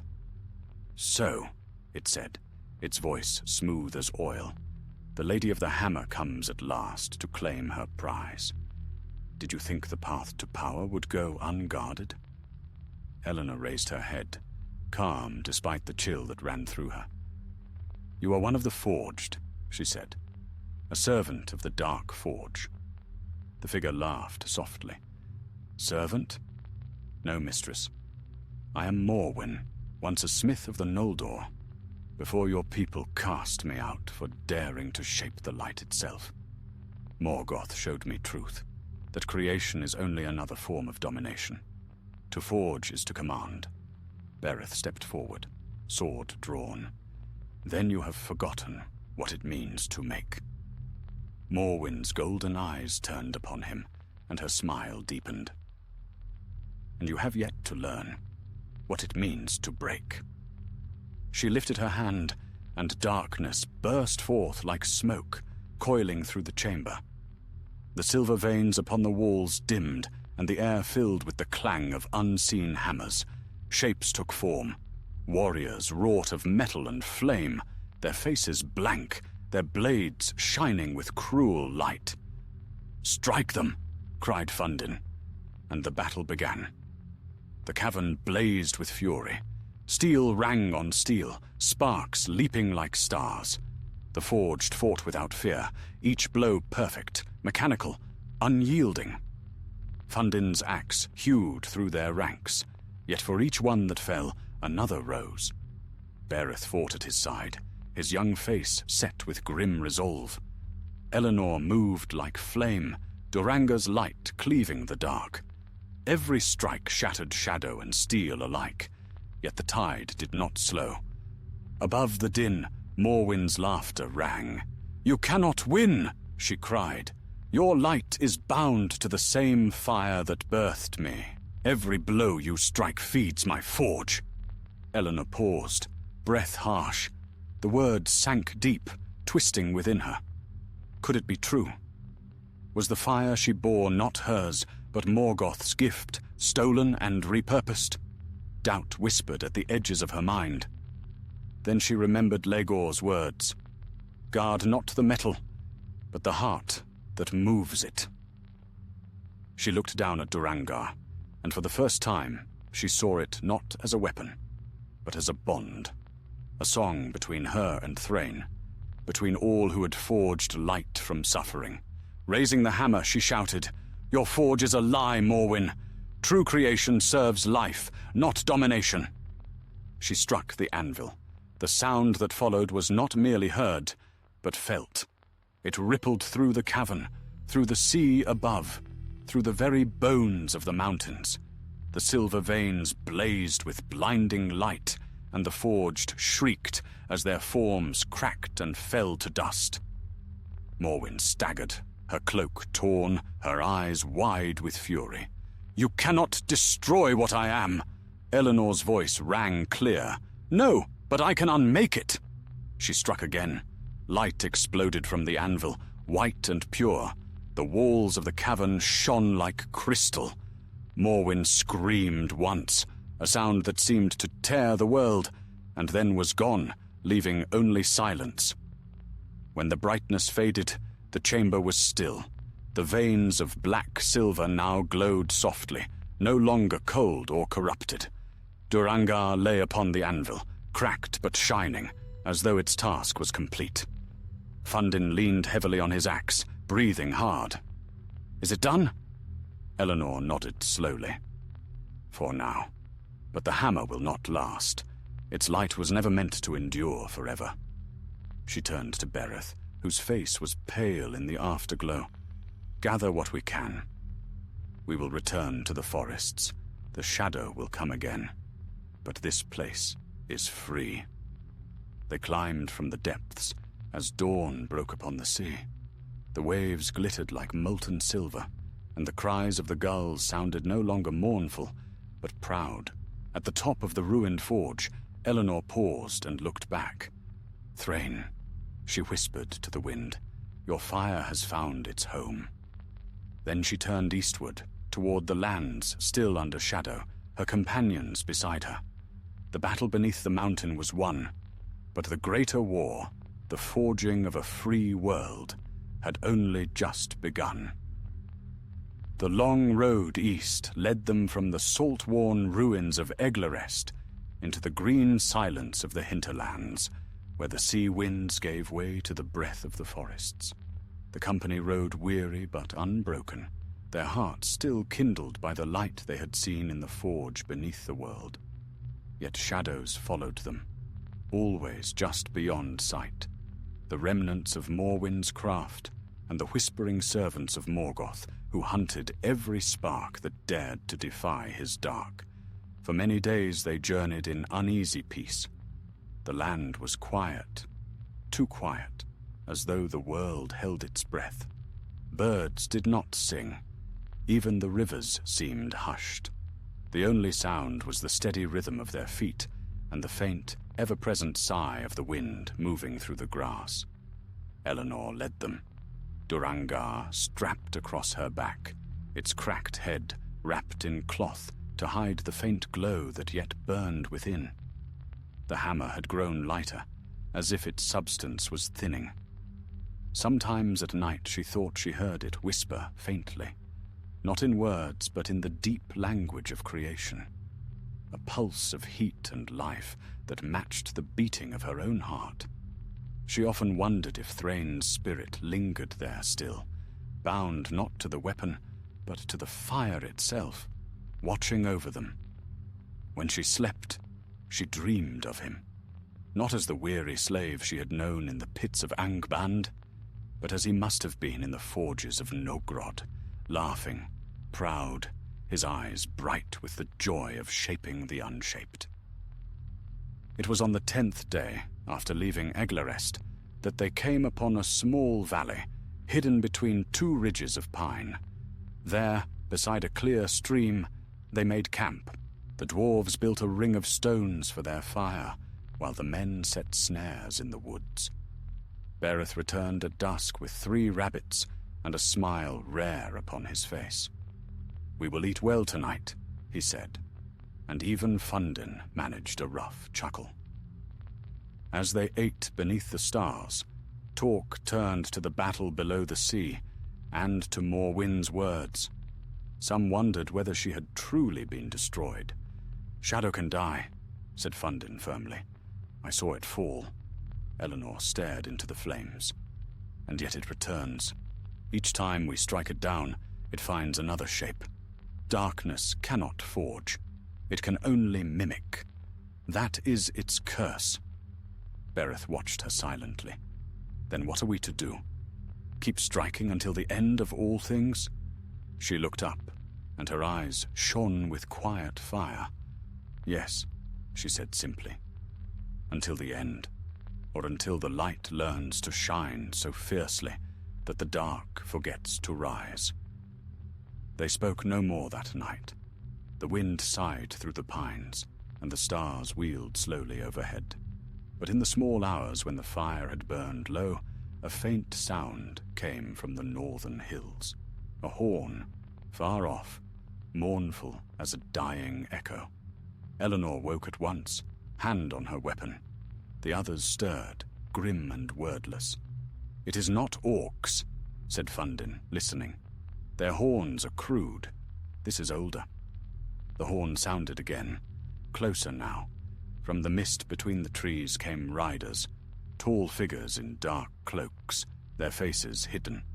Their horses were pale as bone, and the light of the fire bent strangely around them. One dismounted and stepped forward, pulling back his hood. His hair was silver, his face unlined but weary, and upon his brow he bore a small circlet of iron. "Lady Eleanor," he said in a voice soft as falling snow, "I am Ecthalon of Mithrim, a messenger of King Fingon. I bring tidings from the north." Eleanor rose. "Speak, then." "The king has fallen," Ecthalon said. "In battle upon the plain of Unfoglith, the hosts of Angband have broken the northern guard. Hithlum burns." The word struck like a hammer blow. For a moment, no one moved. Then Fundin's hand tightened upon his axe. "Fingon dead? The bright prince of the north?" Ecthalon bowed his head. "He fell fighting a Balrog, as his father did before him. Medros rallies what remains, but Morgoth's armies pour southward. The war you began in the west has drawn his full wrath upon us all." Eleanor's breath came slow. "Then the world stands upon the edge again?" "Yes," said the messenger. "And the king's last command was this, that the Lady of the Hammer be found and brought to Medros, for he believes your fire may yet turn the tide." She looked toward the east, where the stars dimmed before the coming dawn. "If Fingon is fallen, then the light of the Noldor fades," she murmured. "But perhaps another light must rise." Before the sun climbed high, the company was again upon the road. They followed Ecthalon north through the borderlands of Osiriand, now scarred by war. Smoke rose from distant fields, the stench of burning flesh carried on the wind. Twice they crossed the paths of refugees, elves and men fleeing south, their eyes hollow, their words broken. At the ford of Askar, they found a band of orcs harrying the stragglers. Without pause, Eleanor charged. Duranga flared like a star, scattering the creatures. Bereth's blade flashed beside hers, and Fundin's axe roared. When the last foe fell, the survivors wept and blessed them. "Go south," Eleanor told them, "to the forests of Legor. Tell him the light still fights." By nightfall they reached the northern marches. There, beyond a range of blackened hills, they saw the fires of Angband reflecting upon the clouds. The very air was foul, thick with the taste of ash. Yet amid the ruin, the banners of Medros still flew, a crimson hand upon silver, gleaming defiant against the dark. The host that greeted them was small, weary, but proud. Medros himself came forth to meet them, his tall form stooped by grief, yet unbroken in will. His right arm, long since lost, was bound in silver chain. His left still held the sword that had struck terror in the hearts of Morgoth's legions. "So you come at last, Lady of the Forge," he said, his voice rough with weariness. "I had feared the sea had taken you." "The sea still sings," Eleanor replied, "and so do we. Fingon's death shall not be the last note." Medros nodded slowly. "Then we will forge anew. The dwarves of Belegost have sent word. They march even now. Together we will stand upon the plain once more." Fundin bowed low. "Thrain's hammer is with us, Lord. His fire burns still." Medros smiled, faintly but true. "Then let us see what may yet be wrought from despair." That night, as the armies gathered, Eleanor stood alone upon a ridge overlooking the darkened plain. Lightning flickered above Thangorodrim, and thunder rolled like drums of doom. She felt the weight of the hammer at her side, its warmth pulsing faintly against her palm. "You see now, Thrain," she whispered to the wind. "The forge is not lost. Every heart that refuses to yield is another flame in your fire." Behind her, the armies stirred. The horns of the dwarves sounded low and steady, answered by the clear calls of elven trumpets. The dawn that came was red as blood, and upon it rode the combined hosts of the free peoples, their banners bright, their eyes bright, still brighter. And far above, upon his iron throne, Morgoth watched and smiled, for he knew that even the bravest fire, when it burns too fiercely, consumes the hand that bears it. But Eleanor did not fear. She raised Duranga high, and the sun caught upon its cracked surface, turning the light to 1,000 shards that scattered across the plain like living stars. "Once more," she said softly, "for the dwarf who forged his freedom, for the king who fell in flame, for all who refuse the shadow." And as the horn sounded, the armies moved, and the war of the hammer entered its final forge. Morning broke over the plains of Anfauglith with a light as pale as memory. The sun, veiled in smoke, bled crimson upon the horizon, and its first rays touched the countless spears that bristled like a silver forest before the black peaks of Thangorodrim. The ground trembled beneath the march of armies. Elves, dwarves, and men gathered for one final stand against the ancient darkness that ruled from the north. Eleanor stood at the head of her host, clad in mail of mithril, and bearing upon her brow the leaf-shaped circlet she had forged in the halls of Fingon. At her side strode Fundin, grim as stone, and Bereth, bright-eyed and steadfast, though still young. In her hands she bore Durangar, the hammer of light, its cracked head bound in silver rings.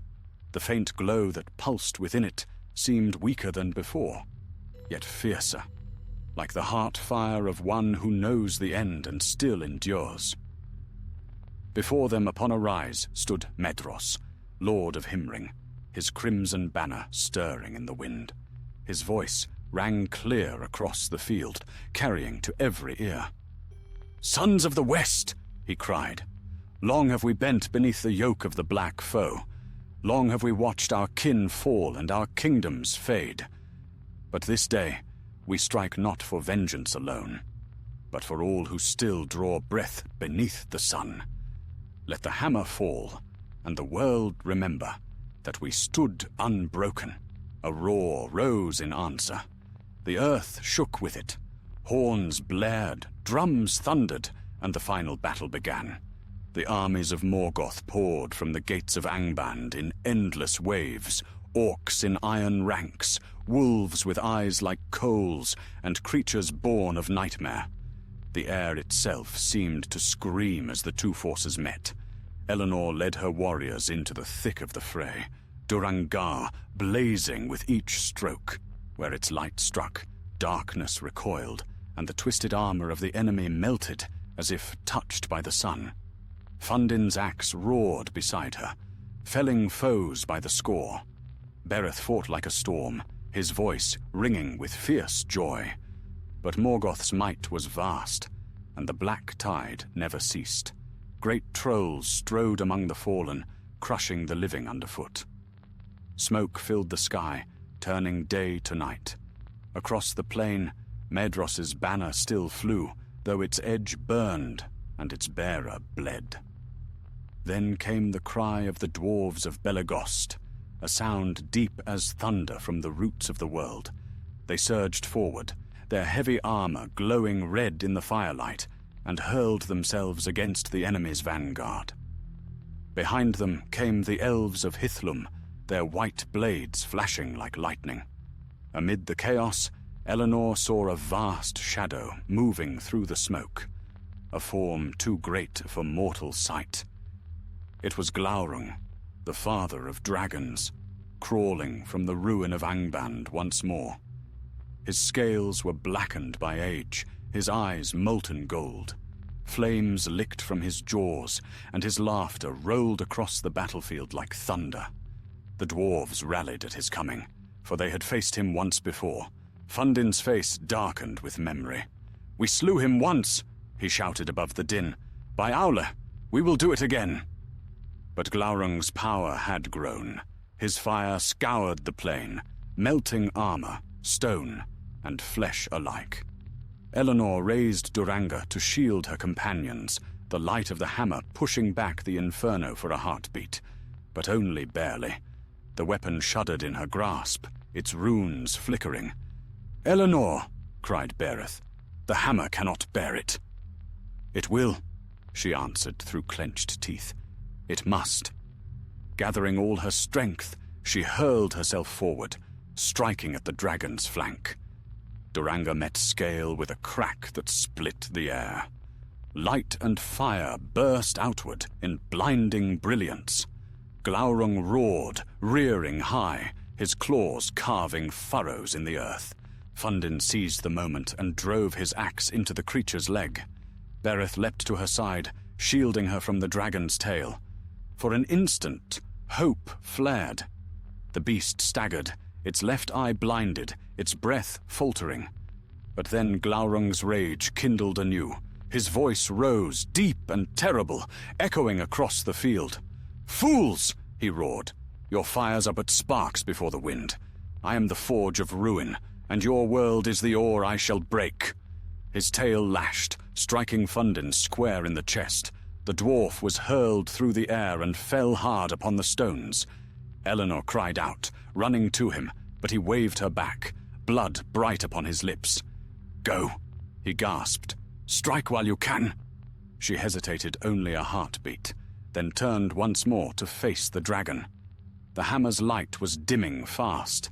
The cracks upon its head glowed white-hot, veins of molten silver threatening to burst. She knew one more strike would shatter it, but perhaps that was enough. Eleanor raised Duranga high, her voice rising above the chaos. "This is for Thrain, who forged his freedom, for all who will not kneel." She brought the hammer down. The impact was like the breaking of mountains. A column of white fire rose, swallowing dragon and hammer alike. The ground quaked, the air screamed, and for a moment all sound vanished. When the light faded, Glaurung lay still, his vast form broken, his eyes dark. Durangar was gone. Only a ring of molten silver remained where it had struck. Eleanor stood upon her knees amid the ruin, her hands burned, her strength spent. Around her, the armies of Morgoth wavered, their courage failing as the dragon's corpse cooled. Then Medros's horn sounded once more, clear and defiant, and the host of the Free Peoples surged forward. By sunset, the field was theirs. The gates of Angband, though still standing, were sealed, and Morgoth's armies broken for a time. But the victory was bitter. Thousands lay dead. Fundin's body was found among them, his axe still clutched in his hand, his face turned toward the mountain, as if defying it even in death. Eleanor wept beside him, her tears falling upon the scorched earth. "Sleep well, old friend," she whispered. "You have earned your rest." When the fires had burned low and the stars returned to the sky, Medros came to her. His armor was blackened, his hair singed, but his eyes shone with grim pride. "You have done what none thought possible," he said. "The hammer's light may fade, but its memory will not." Eleanor looked toward the north, where Thangorodrim loomed against the stars. "Morgoth still lives," she said. "This war is not yet ended." "No," said Madros, "but you have struck a wound he will never heal." She turned her gaze eastward to the faint line of dawn beyond the smoke. The sky there glowed pale gold, and in that light she felt a peace she had long forgotten. "The Forge of the World still burns," she murmured, "and as long as it does, we will make anew." The wind shifted, carrying away the scent of ash. Beneath it came another scent, faint but true, the clean breath of the sea, far to the west. Eleanor closed her eyes. She could almost hear the ringing of hammers upon unseen anvils, steady and sure, echoing through the ages. Thrain's rhythm, the heartbeat of endurance.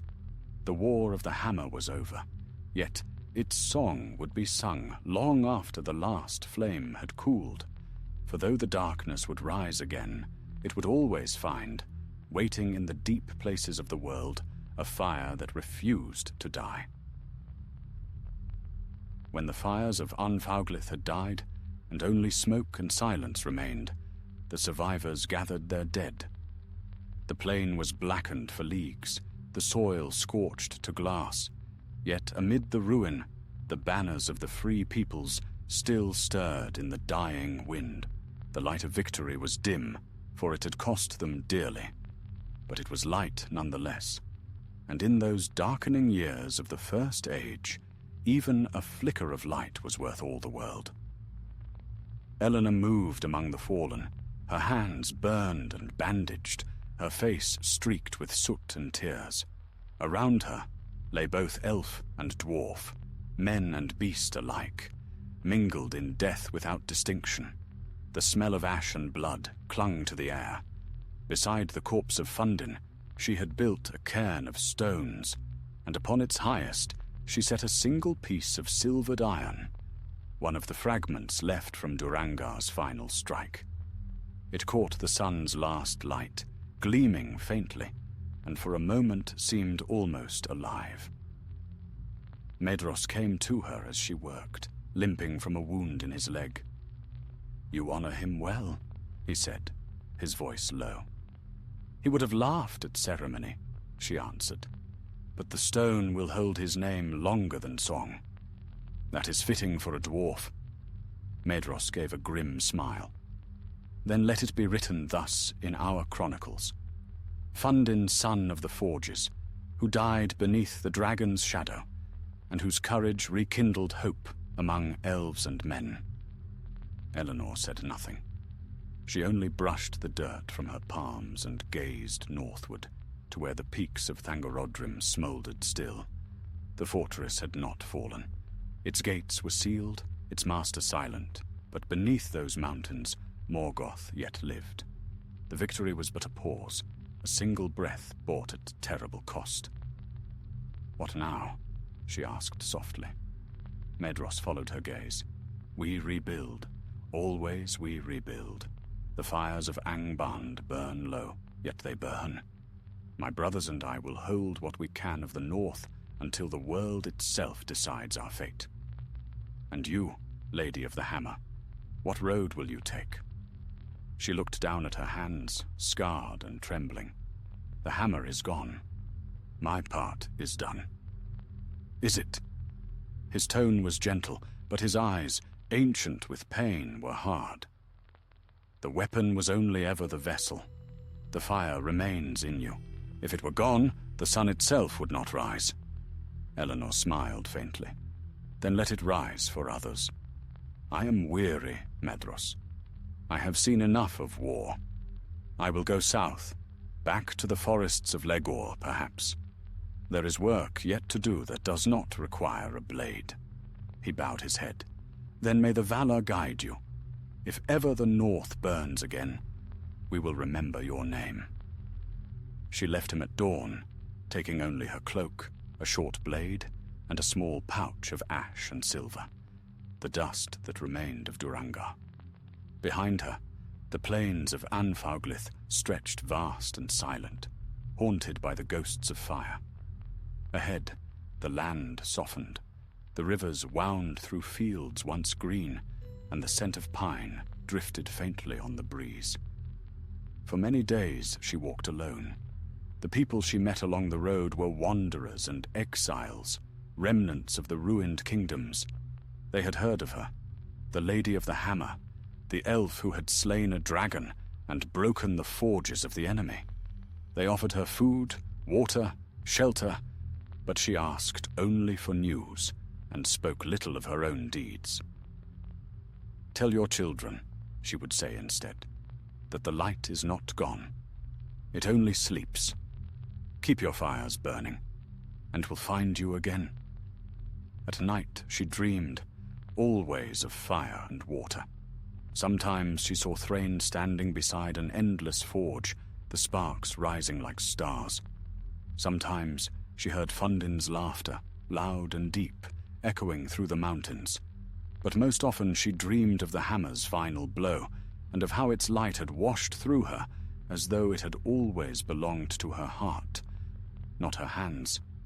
When at last she came to the woods of Osiriond, Legor was waiting. The forest had changed since she had left. It was quieter now, sadder, as if mourning the world beyond its borders. Yet when he saw her, the old elf lord smiled, his eyes filled with both grief and wonder. You have walked through shadow and flame, he said, and yet you return unbroken. The fire of Orla burns bright in you still. Eleanor bowed. The fire is not mine alone. It belongs to all who would kindle hope from ruin. Then come, said Legor. The trees remember your name, and their roots are deep. There is healing here, if you will take it. And so she stayed. The years passed like quiet waves upon the shore.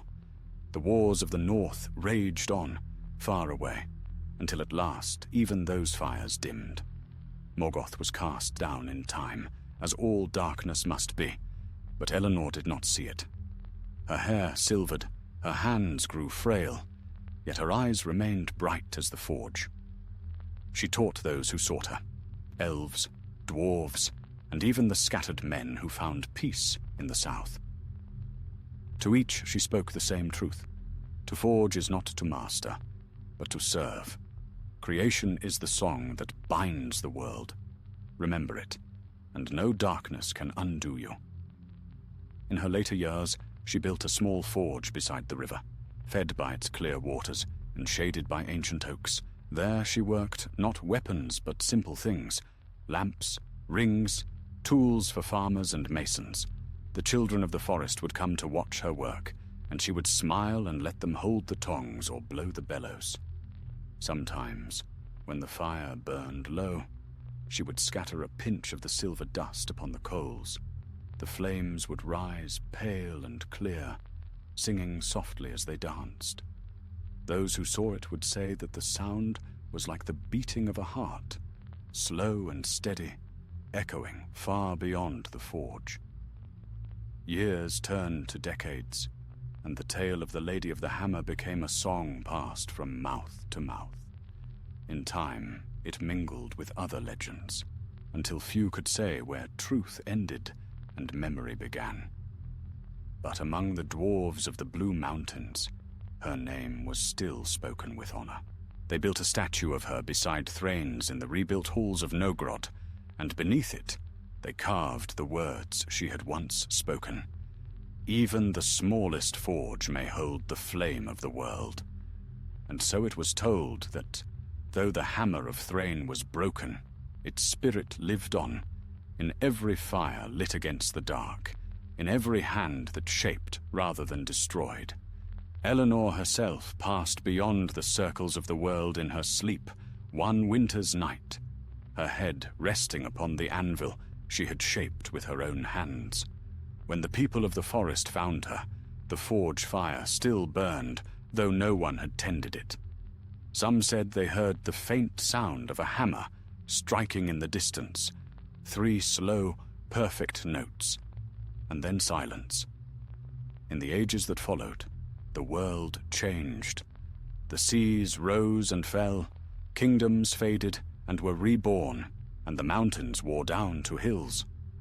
But deep beneath the earth, in the hidden halls where dwarves still sang and shaped their craft, there lingered the echo of a promise, that so long as one spark endured, the darkness would never claim all. And when the dwarves raised their hammers, or the elves their harps, or the men their ploughs, they would speak her name in quiet reverence. Eleanor of the Forge, who bore the flame of Thrain and taught the world that creation itself was the truest form of defiance. Thus ended the tale of the Silmarillion, slavery for a dwarf, yet its song endured in every heartbeat of fire, in every hand that refused to surrender. For though the hammer lay broken, its light had been scattered into the hearts of all who remembered, and in that light, the world endured.